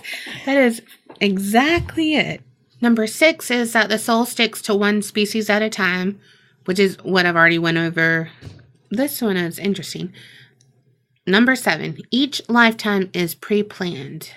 Before taking birth, the soul, along with its guides in spirit, so it's not just you, will decide what experiences and choices the life should include. So, like, the appropriate circumstances, relationships will be chosen and set up with the cooperation and agreement of other souls who will be involved. Which kind of reminds me of what Tiffany had said. Yeah, that's exactly what I was about, thinking. like, how did she explain it? She saw it on a show that I had think it was a medium. Kid Craddock. No. Well, no. I think I think it was one of those shows with mediums, like kind of like Long Island Medium, but it wasn't her. Monica the medium. Yep. And basically, she said that before you enter this life, you form contracts. You choose your parents. You basically form contracts for, hey, these are going to be my best friends, and these are the parents that I choose, yada, yada, yada. Yeah, because she was like, it's cool to think that our souls chose each other. Yeah. So, I mean, this kind of goes in line with that. Or maybe she just read the same website that I'm reading. Who knows? Okay, so it says, for example, let's say the soul wants to experience being compassionate towards children. The soul may decide that the life to come should include its own childhood experience of abandonment of a mother. Ooh. This would help drive the personality in the adult life to want to help abandoned children. Another soul will then agree out of love to be the mother who abandons this soul in childhood. But now, at the time that this is happening, you're not like, oh, okay, she abandoned me because her soul, like, you're not thinking this. Right. This is like a pre-negotiated kind of thing. We don't know what our souls have signed the contract and shit. Because our soul did not read the fine print. Exactly. So most major events in life are pre-planned. So the birth, the family, the school, the relationships, the career, etc. That includes death, accidents, illnesses, all of that being pre-planned. They said, however, there's plenty of room for unplanned things to occur, but like major stuff usually is planned. It does say that the choices we make on the ground matter more than destiny. So can you change destiny? I don't think so. I feel like, because I do believe things are pre-planned before even reincarnation, just thinking like God or whoever knew what was going to happen anyway. So like if you were supposed to die on August the 8th, if you didn't get in that car that you were supposed to crash on, like you could die of a heart attack then. Yeah. You know what I mean? But you're supposed to die on that day. But maybe not how you're supposed to because of the choices you made. Okay. If that makes sense, that's how I feel about that. I don't know. So, like, we can't change destiny, but we can take the long way around it, or, you know what I mean? It's like multiple paths. Yeah. Okay, so number 8 said there is a law of karma, and it's a whole lot of stuff, but it says that if soul A kills soul B in one lifetime, then in a later lifetime, soul B will kill soul A, and that's the effect of karma. Okay. Instead of being like, how I feel like the other website described it, of bad karma, you could end up being like lesser thing, like a blade of grass. But this one's saying that's not karma, really. It's more like an eye for an eye kind of thing. So, like, if you... It's more like you reap what you sow kind of thing. Yeah, like you kill someone, someone's going to kill you. But is it that always that other person? I don't know. Number 9. We're getting there, peeps. Reincarnation has a beginning and an end. Okay, so it said the whole journey of evolving begins with us at a certain level and ends up when we reach another level. So it takes typically well over 100 lifetimes. Jeez. It said from the first human life to the last requires thousands of years, depending on the availability of physical bodies. I wonder if it's sped up then as the population's grown. Ooh, shit. Number 10 is there's no urgency, which we've said before. You're not going to get better if you rush through things. Like, it doesn't work like that. It said, I thought this was funny, the physical world is not a hellhole to be climbed out of. Yes, it is. And I'm like, I don't know what life you live in then. Right? Can we switch? Like, It's almost like Maslow's self-actualization. Like, you remember, like, back in psychology, the pyramid... Did you have to look I had to make up? sure it was Maslow. Oh. I thought it was, but I just had to make... But I was texting Lillian back, too. Then. Okay, sorry, But I just had to double-check that it was Maslow's hierarchy. Okay. Yeah, like that Maslow's hierarchy of need where you start out lower and, like, you're building to reach this understanding of everything. And so it's almost like that's what your soul's trying to do. They probably got that from their past life. Well, yeah. I mean, truly, though. I mean, because I feel like theories and concepts like that build on so many things from so many different understandings of, again, different religions, different cultures, different everything that looks at, because that hierarchy, that pyramid of things fits us here in America. It fits people who were in 7,000 BC or, whatever. And so it's like, yeah, it does describe, I don't know. Yeah. It was just kind of like a, damn. Yeah, like, you. I reached another plane. Take that. I'm not coming back as another mosquito. Damn, that means don't dial me right now. I need a co-host. Marley, you're up. Yeah, but I mean, you just like connected that with, like something that would help you understand. Or all it means is Scientology's real and we just have to read Octave 8 or whatever it's called. True. Just kidding. It's not. They're an occult.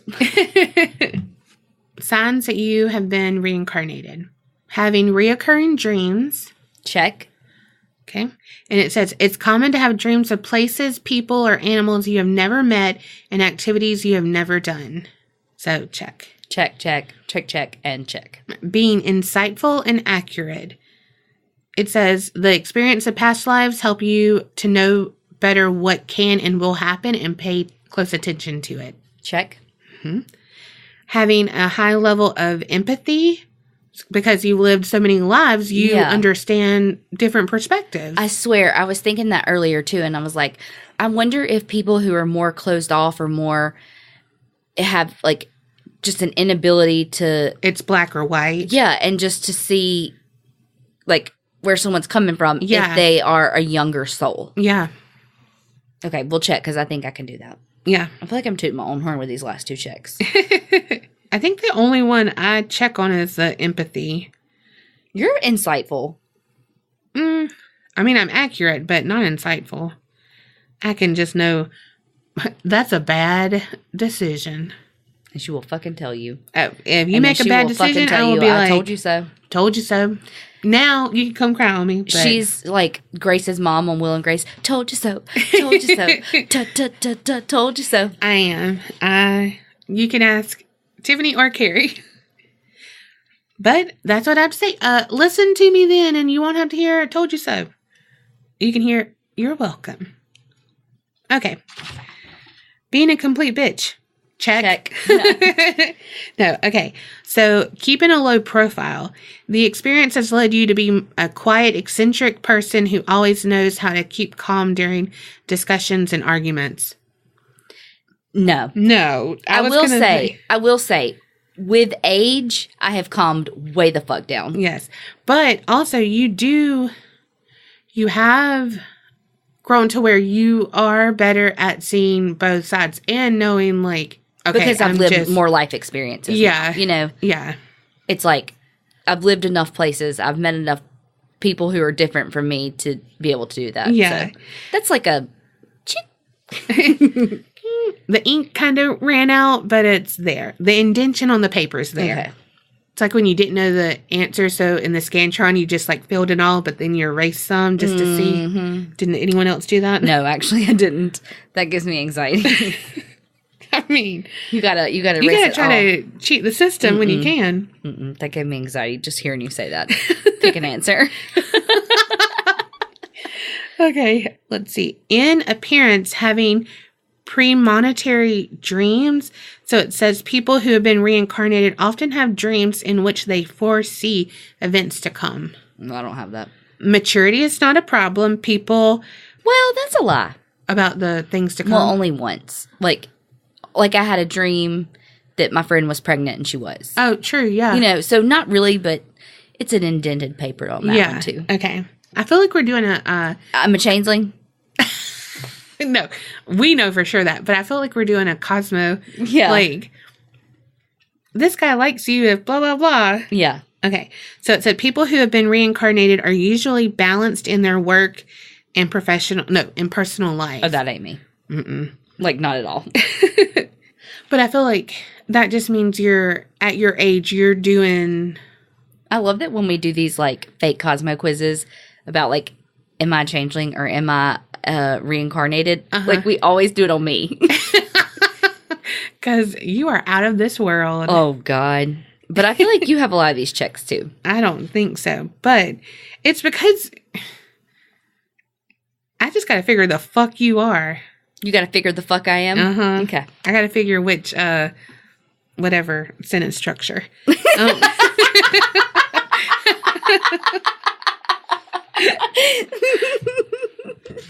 If you haven't skipped forward yet, now's the time. Yeah. Skip forward 15 seconds while Donna tries to do English.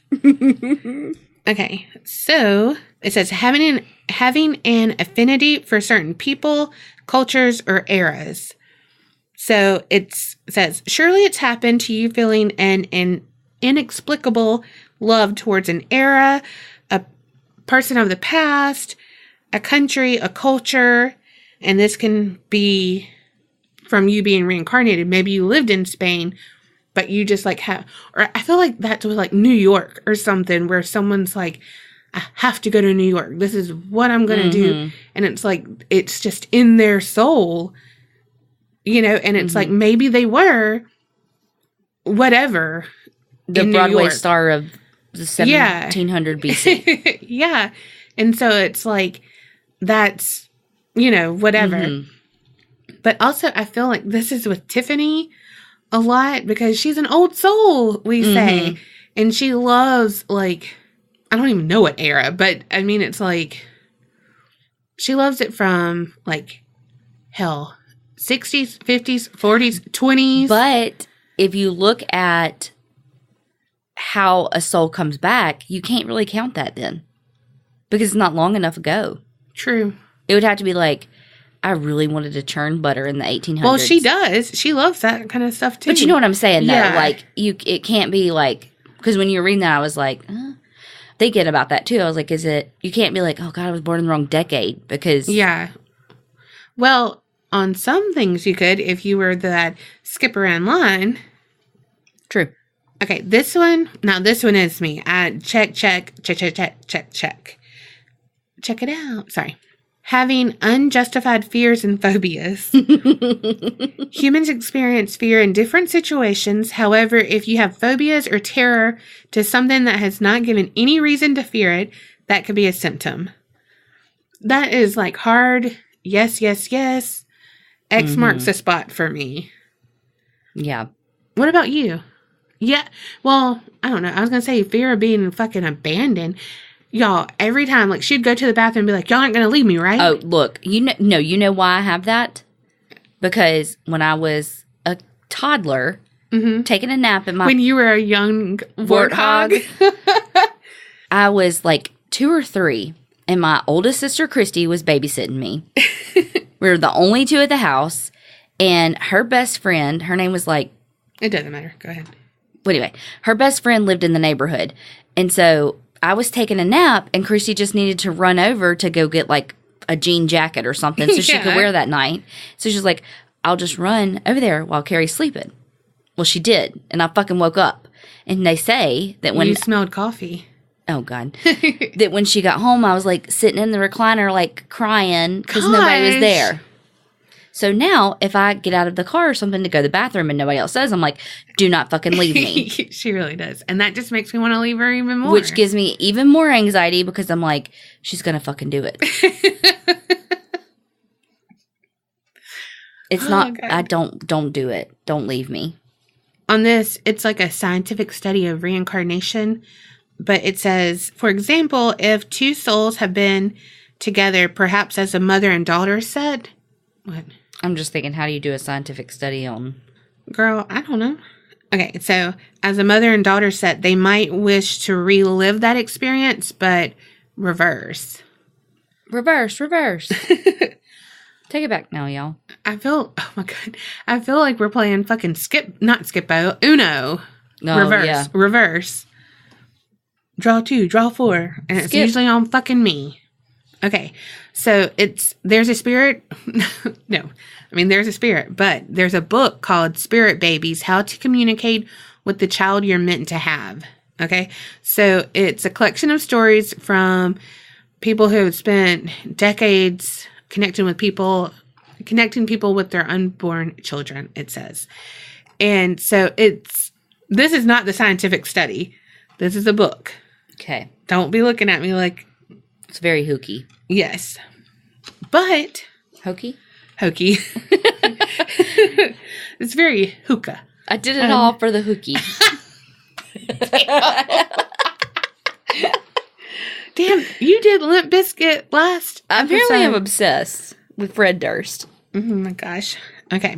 So it says, of course, parents also have a significant influence as to which soul joins their family through conception. Our daily thoughts, desires, purposes create a beacon for souls who respond to these energies. This is particularly true for the mom, because while you're carrying the baby, what it's saying to you is like, it's still unsure once it's here. Like, you know what I mean? Like the baby, how I take it, and this might be completely wrong, but like the baby doesn't have a soul just yet, is how this is saying. Mm-hmm. Okay, so it said particularly true for the mother, because obviously baby's with her. And it said during the gestation period, it's like a magnet to souls. And so her inner thoughts and daily activities, it kind of creates like that magnetism for like, okay, I'm looking for this.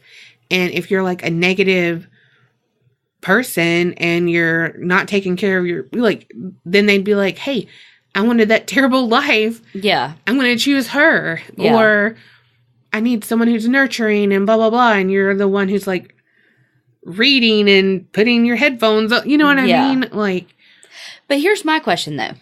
If it was already like unless I'm putting like the Monica the Medium with this, that it was like a pre-negotiated kind of thing. So never mind.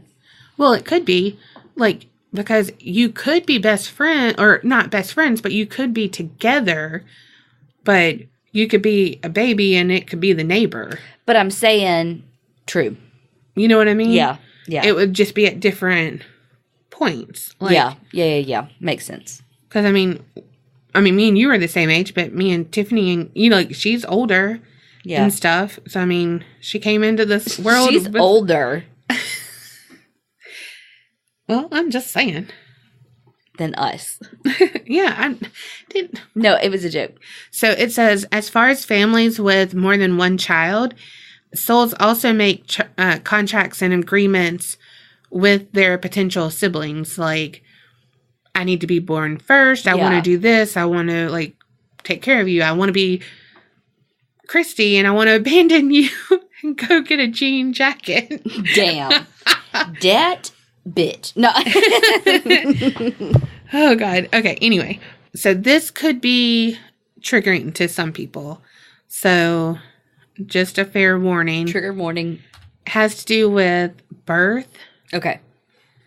So please fast forward. Seriously, like 30 seconds. It's a short thing, but it was interesting to me. Okay. Okay. So in the case of a miscarriage, this person who wrote this book said that they've noticed that particular soul often comes in through a later pregnancy if the opportunity is presented. And also that they've seen an instance where a miscarried child from one woman went to be born into her best friend's family. And so it was still close to that soul that they had, but it was, they both had to have that experience. Yeah. So they had that short life, but then was able to come back right as that child and still maintain togetherness, you know, like just did a different thing. Like it's like the friendly aunt. Right. You know what I mean? But the thing about coming at a later child and stuff, like, I don't know, that's just comforting to me. I mean, I have no, what is it, like, hat in the race? Yeah, hat in the race. Good Lord. Hat in the ring. Yeah. Dogs in this race. English again. But I don't know, like, that was just really cool to me to think of. You still get the soul that your life was destined to have received. Yeah. But you've had these life experiences that you needed. in order to get that soul. And yeah, I don't know. And I feel like through this, I'm not saying that everything I do is because of my soul and blah, blah, blah, blah, blah. Like, I'm not giving it, I guess, that power or whatever. I have to take responsibility and stuff, but it's kind of soothing. Like, for me, with my mom, like, that was such a hard thing. My sister, like, she was like my second mother.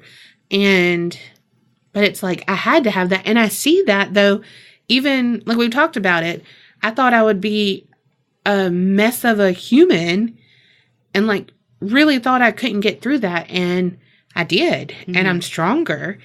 And I've now been able to connect with people that I didn't think I could, but we have that in common and we can understand each other and whatever. And I'm like here for other people who will have that experience at some other point that I am empathetic. I actually know how this feels. You know what I mean? Right.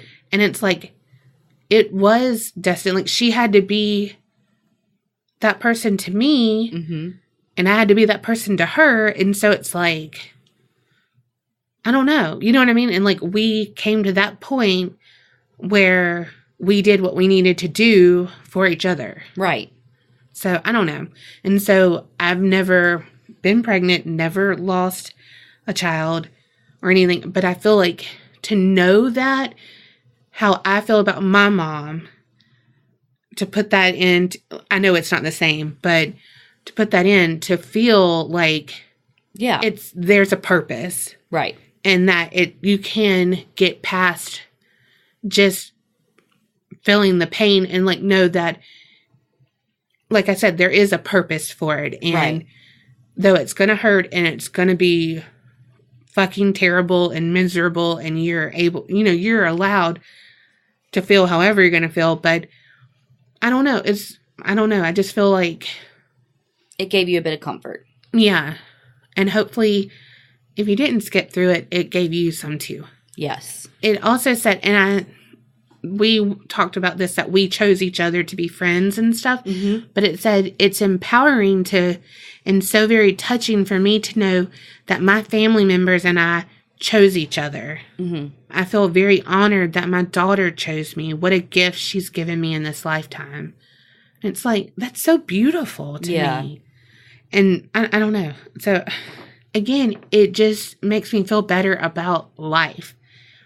That as bleak as your life may be, like, it's possible that it's all for a purpose, but the souls of these people, they have the best of intentions together. Like, on a whole different, like, world, y'all were one before. Right. And so, I don't know. It's just a beautiful thing for me to think about. Yeah. So, that was the highly edited Cliff Notes. Poorly read by Donna. No. Not coming to a bookstore near you. But, okay, so now we're going into some stories. Okay. This was in Reader's Digest, so it's legit. It's also in what is it? Ninja Turtles? No, the soup for the... Oh, chicken soup for the teenage soul? Yes. Oh, my God. Please let me know who was obsessed with those books, because I was. We couldn't afford them. Obsessed. I had them for everything. And what's funny is my vet has one on the little magazine rack in the, what do you call it? Lobby? No, like the room. The treatment room? Yeah, the treatment room. And it says the chicken soup for the dog lover's soul. I'm not reading it because it's some sad shit up in there. I don't remember. Like, I remember having friends who had it and, like, I wanted one, but, like, we couldn't afford it. But I do remember the church we went to as a kid, they had a library there. And I think there was, like, a chicken soup for the Christian soul or something like that I would, like, thumb through. Tiffany had a lot of them. I feel like she had a lot of them. She's probably like, no, the fuck I didn't, but she did.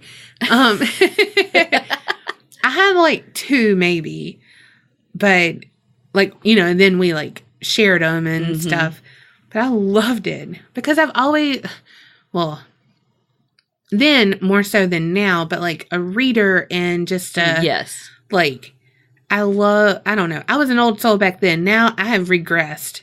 Fucking Benjamin Button. Yep. Oh, gosh. Okay. So names have been changed to protect identity. Yada. Okay. So imagine you are changing your baby's diaper. Grossed out to the max. No, just me. So, and then the baby, or the kid, because he talks. But the kid says, when I was your age, I changed your diaper. What? And so the dad is like, okay, because this kid like has turned 2, like barely 2. And he was like, that was strange, but I probably misheard him. Because I'm sure it wasn't like as clear as that, like, Luke, I am your father. Yeah. But then over the next few months, baby Sam made similar remarks. And so Ron and Kathy were like, okay, he thinks he is my deceased grandfather. I mean, his deceased grandfather. So Ron's father. And so Kathy and Ron were like, okay, Sam, how did you come back? You know, like, after you've figured out what he's saying, like, of course you're going to quiz him to make him be like, to stomp him. Yeah. So you can be like, all right, bye. You know, boy, bye. So he said, I just went whoosh and came out of a portal. And it said, although he was a precocious child, he had been speaking in full sentences from the age of 18 months. His parents were stunned to hear him say a word like portal. Yeah. Like, how do they... Right. How does he know that? Like, you know Dora the Explorer don't go through no portal. Right. Just her backpack. And the map. Yes. Okay, so they were like, all right, well, did you have any siblings? And he said he had a sister who turned into a fish. And they're like, who turned her into a fish? He said, some bad guys. She died. And eerily enough, Ron's father had a sister who had been murdered 60 years earlier, and her body was found floating in San Francisco Bay. What? So Ron and Kathy were like, do you know how you died? And Sam jerked back and slapped the top of his head as in pain. And 1 year before Sam was born, his grandfather had died of a cerebral hemorrhage. Damn. Yeah, so that was that little story, which is super fucking crazy. Yeah. I had a sister who turned into a fish, and then it's like, how does he know that? There's no way he would know that. Right. I mean, he's fucking 2. Okay. So this one said, Mommy, I'm so homesick. That's what this little story was. There is an Oklahoma boy named Ryan, and he was 4. He woke up at 2 a.m, and he had been pleading with his mom, Cindy, to take him to the house where he lived before. So in tears, he begged her to return him to his glittering life in Hollywood. And he said he had a big house, a pool, and fast cars. And he said that was so fabulous. I can't live in these conditions. My last home was much better. Damn. So when Cindy went into her son's room that night that he woke up, he kept repeating the same words, Mommy, I'm so homesick. And as she tried to comfort him and rock him to sleep, he was like, she said, he was like a little old man who couldn't remember all the details of his life. So like he was frustrated and sad. Yeah. They were looking at something, and it was a photo from a 1932 film, and the boy was like, that's me. That's the old me. And so the next morning, she went to the library, borrowed a pile of fucking books of old Hollywood, which, can I have those books? Because that would be awesome. Brought them home, and so she put Ryan in her lap, and she's like, let's go through. You know, let's look and see, because, well, she's probably like, let's get this over with. Yeah. Either we find you and whatever, or you're going to get tired and be like, okay, go play be Ryan. Have you told me this story before? I know this story. I mean, it's probably it's well known. Okay. So he became more excited as he looked at one particular book. It was a still from a scene from a 1932 movie called Night After Night. So he stopped her and was like, Mama, that guy, he is me. And she said that she was shocked. She never thought we'd find the person he thought he was. But neither Cindy or her Cindy, again, didn't say the fucking D. Cindy and her husband didn't believe in reincarnation. She went back to the library the next day, checked out a book about children who possessed memories of their past lives. And so at the end, it was a note from Professor Jim Tucker, who's a doctor. And he said, he wants to hear from people whose kids have these. So she's like, let me write him a letter. Mm-hmm. So she wrote him a letter, and he met with Ryan. And it turns out that Ryan was a Hollywood agent, Marty Martin, who had made an unbilled cameo in Night After Night. So, was not listed in that. He was just an extra, basically, in that picture. So after they got this information, they contacted Martin's daughter. She was still alive. And she met with Dr. Tucker, Ryan, and Cindy. And along with public records, she confirmed more than 50 details that Ryan had reported about her father's life, from his work history to the location and contents of his home. Cindy felt tremendous relief because it matched, and he's not crazy. Right. That he had a different family. He's from whatever. How would he know the contents of his home? Right. That's not something that even if you could Google all about this man, that would be on there. Yeah. That's just crazy. And this is his daughter. It's not oh, we Googled it and that's what came up. Right. So Dr. Tucker, he said that through his collection of these stories, he sees that children usually begin talking about their previous lives when they're 2 or 3 years old and stop by the age of 6 or 7. He said that's around the same time that we lose all our memories from early childhood. So I feel like that is one. Of course, children know things and see things that we don't. Mm-hmm. But then that's how we become who we are. We're not, they're impulsive and they know no, I'm so-and-so, whatever. And doing this, we lose that. And so we don't think we've been reincarnated and we were whoever in the past life. You know what I mean? Mm-hmm. We're just living our life now. So, it makes sense. And then those people who get deja vu, it's just a glimpse of this. Yeah. Also, children's birthmarks are, in some cultures, known as their death marks. And, one boy recalled being shot. He possessed 2 birthmarks. One over his left eye and a small round one in the back of his head, which lined up with the bullets' entrance and exit wounds of who he said he was in a past life. Wow. So I was shot or stabbed in the stomach. Could be. And on the side of the leg. Yep. Okay, this one is called Plane on Fire. Okay, so in 2002, Dr. Tucker was contacted to appear on a show about reincarnation. The program never aired, it said, but it was about a little boy, 4 years old, from Louisiana. He thought he was once a World War II pilot who had been shot down over Iwo Jima. Okay. So he was 2 and he woke up from a nightmare yelling, "Airplane crash, plane on fire, little man can't get out."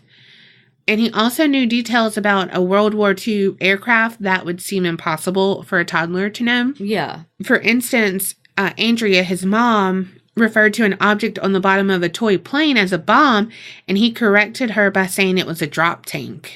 Damn. Yeah, and another time they were watching a History Channel documentary, and the narrator called a Japanese plane a Zero, and James was like, it was a Tony, and in both cases he was right.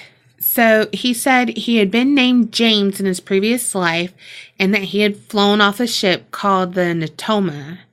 And so they discovered a World War II aircraft carrier called the USS Natoma Bay, and in its squadron was a pilot named James Huston, who had been killed in action over the Pacific. So James talked on and on about his plane crashing, and he was like disturbed by nightmares about it for like several days a week. So she contacted a past life therapist, Carol Bowman, for help. And she said, don't dismiss what he's saying, and assure him that whatever happened occurred in another life, another body. Mm-hmm. You know, he's safe now. And Andrea followed her advice, and Jane's dreams diminished. It's like, how did he know all of that? Right. Like, there's no way. There's no way. Right. Even if he was obsessed with planes, I mean, the idea that a 2-year-old could retain that information? Yeah. No way. So, okay. It said, although his parents insisted that they never watched World War II documentaries or talked about military history, we do know that at 18 months of age, James was taken to a flight museum where he was fascinated by the World War II planes. In all probability, the additional details were... sorry, I skipped the most important part. What this Professor French said is that he was taken to a flight museum when he was 18 months old, and that his parents could unintentionally have told him about this, and that they contacted the therapist who wanted to believe in reincarnation, right, and this all happened.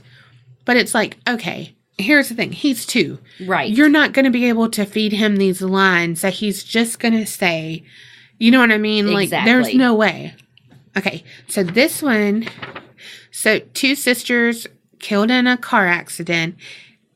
They were reincarnated as twins. What? Yeah. So their parents were I'm just going to kind of like go through this one. But their parents were devastated when their twin daughters died in a car accident on May 5th, 1957. Mm-hmm. The following year, they were expecting. And once again, she was carrying twins. So they were born identical except for Jennifer's birthmarks.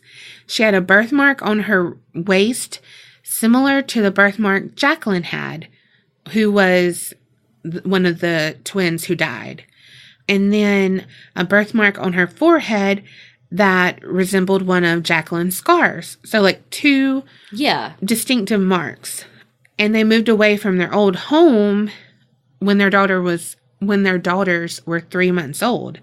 They didn't talk really about their deceased sisters or anything. Right. But they would request old toys that had belonged to the deceased twins, and they recognized landmarks when traveling to their parents' former home. Dang. And they were terrified of cars. Like, upon seeing oncoming traffic, they would shriek, "The car's going to get us." How did they die again?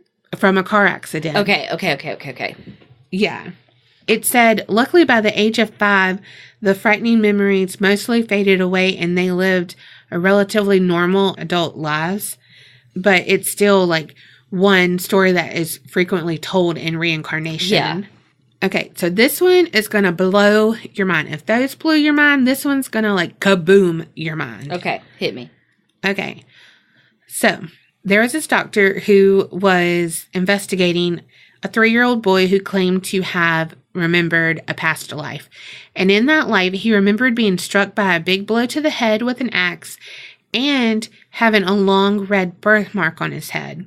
The present day boy, whose name's not mentioned, also had the birthmark in the exact same spot. And so the boy's father and some more relatives in the village decided to go to the neighboring community to see if his past life identity could be established. They visited a lot of villages, and the boy remembered the right one. Like, he was like, hey, this is it. So he remembered his own first and last name, as well as the first and last name of his murderer. What? Yeah. So he like went to his home and was like, this is where I lived, you know? Yeah. Blah, blah, blah, blah, blah. Then a neighbor came out, and he was kind of acting a little shifty, and the kid was like, I know you. And he was like, what? No, me? Never. And he was like, yeah, I used to be your neighbor, and we had a fight, and you killed me. Yeah. And so that neighbor was like, fuck, like went white as a sheet because like, what do you do? Yeah. And then the kid said, I even know where you hid my body.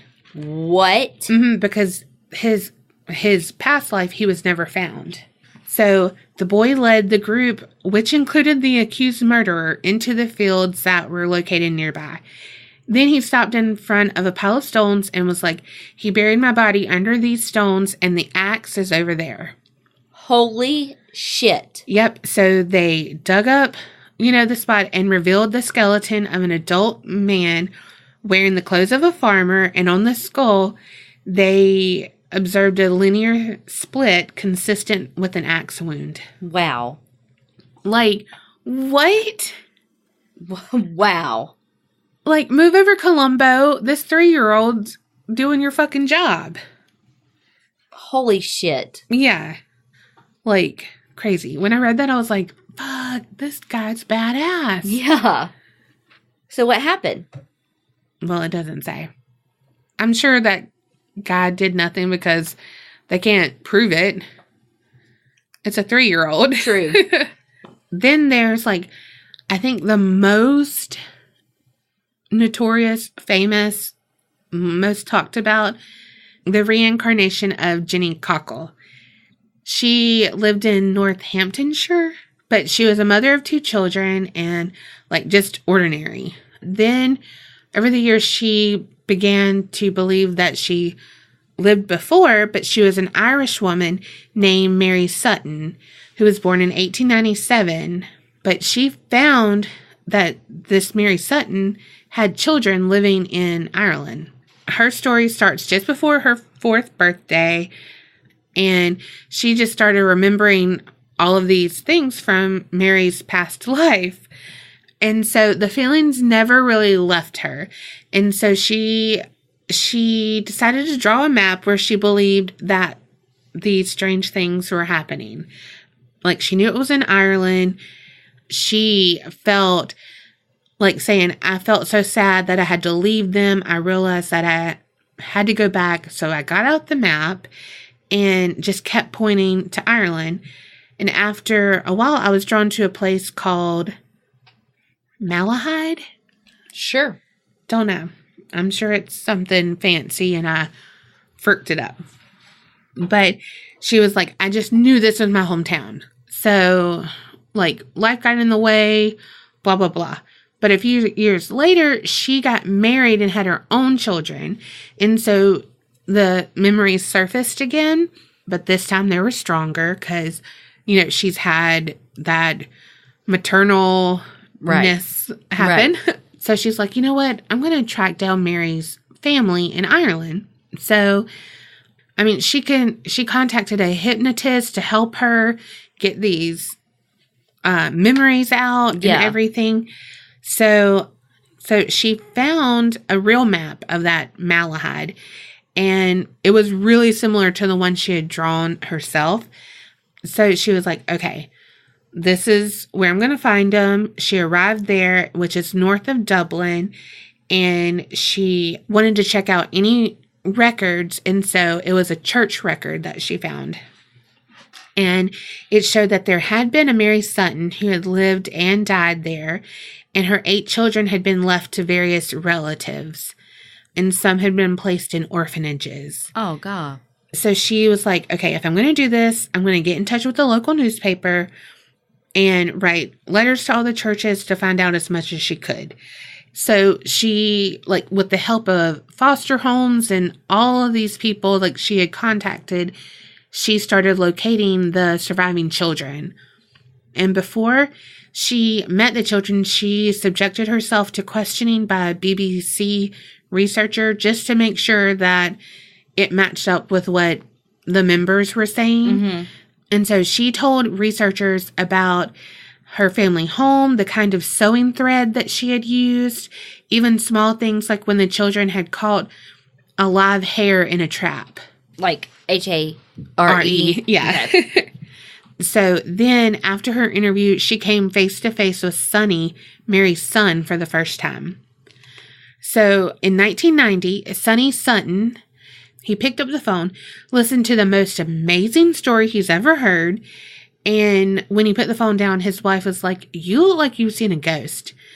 And he turned to her and was like, "I've been talking to my mother."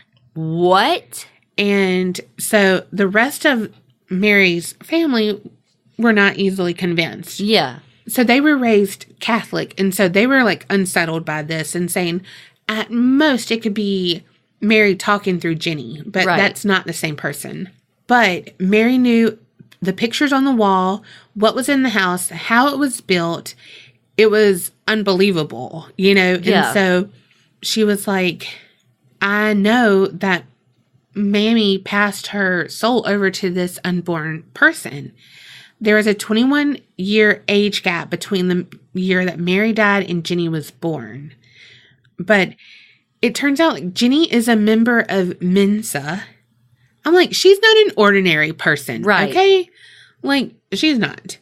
But it's just so crazy that she had this throughout her life, remembering these memories, and finally sought out this. And her children had been separated and lost contact with each other for nearly 60 years. Holy fuck. And so she basically reunited this family.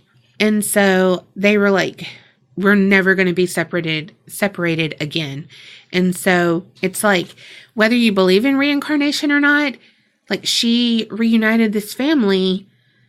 And it's again, like the Mary felt so terrible for dying that she basically jumped in line almost and came back and finally got her family back together. And that's crazy. Yeah. So that is it for my Cliff Notes, highly abridged version of reincarnation. Oh, hold on. I did read something and I feel like this could be its own topic. So everyone's going to groan and be like, oh my God, I have to hear about this again. But you might. No, not really. But maybe in another life. See what I did there? Damn. Sorry. And I'm not reading. I did not write that joke down. It just came off my head. You so witty. But it did say that people can be reincarnated in animals. And so it was like, if you feel like your dog is your best friend or your loved one and you just have this connection, it is possible that their soul has passed to your animal. And with that, ladies and gentlemen, that means that dogs really do have souls. Thank you and good night. Wow, that was a lot. It was. I mean, like, not like, oh my God, your story was not, but like the information was a lot. Yeah. Did you like it though? Yeah, I don't know where I stand, but I did like it. I mean, because I can see both sides. And again, it's like, with stuff like this, I feel like whatever religion you are, you could argue, like, yes or no to all of these things that are not quite understood, but especially reincarnation. Because you have religions that fully believe it. You have religions that say they don't, but they also believe in an afterlife, spirituality, and yada, yada, yada. And so, yeah, it's a hard one. It is. It's so interesting. And I think I believe in it One, because I like to romanticize things. Mm-hmm. And so, like I said, it gives me comfort and connects certain things with me. And so maybe I believe it more because I'm grasping for those things.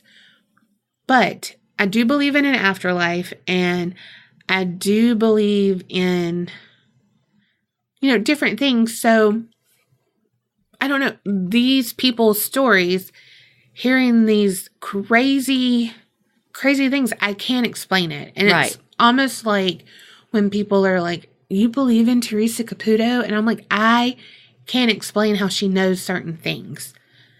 And so, therefore, since I cannot understand it, it's real to me in that sense of, I can't, you know what I mean? It's like just some of this shit, there's the internet, but there's only so much you can learn. And especially given the times in which some of this stuff happened. Yeah. Like there wasn't internet to look that shit up. Yes.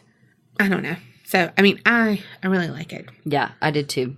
Okay, so what did we learn this week? Okay. I learned... Number one. When you have been in the hospital sick and you get better and then you come home and you eat something that somebody fed you and you get sick again, they're fucking poisoning you. Yes. I don't understand. These people try to reason it away way too often. She would never try to... Yes, she would. If you want to get a divorce, she doesn't want to get a divorce. Mm-hmm. There's that. And they already clearly have some mental illness issues happening, just from their behaviors throughout. Yes. They're fucking poisoning you. Yes. Like, come on. Listen to our podcast. We will teach you the ways, people. Yep. Number 2. Be careful who you fuck over, because they may be your mom in the next life. Damn. They your mom's son? Oh, God. No, that's true, though. And also, not as funny as yours is, but, like, just think about your friends and the ones who you're close to. And, I don't know, just think about it that y'all chose each other. Yeah, that's a good 3. Oh, that's a 3? Yeah, that's a good 3. Okay. Yeah, like, we are connected in ways in which we may not even or we don't fully understand. And you feel special connections to certain people that... you may not understand or you may not, I don't know. Because I feel like even like us as best friends, people who don't have best friends don't understand our friendship. Yeah, our codependency. Yeah. And so it's like, I don't know. So I feel like, whatever you just said a second ago was really good. Yeah, what she said. Yeah. Just appreciate the people who are in your lives and know that even though times may be really hard and you may hate certain people even that are in your lives, they're in your life for a reason. Yes. To help you learn and grow and become better, no matter how hard or easy it is. Very true. All right, on that note, so if you've had any of these experiences like deja vu, or you're like, holy shit, I have some of those things that make me a changeling, or wrong episode.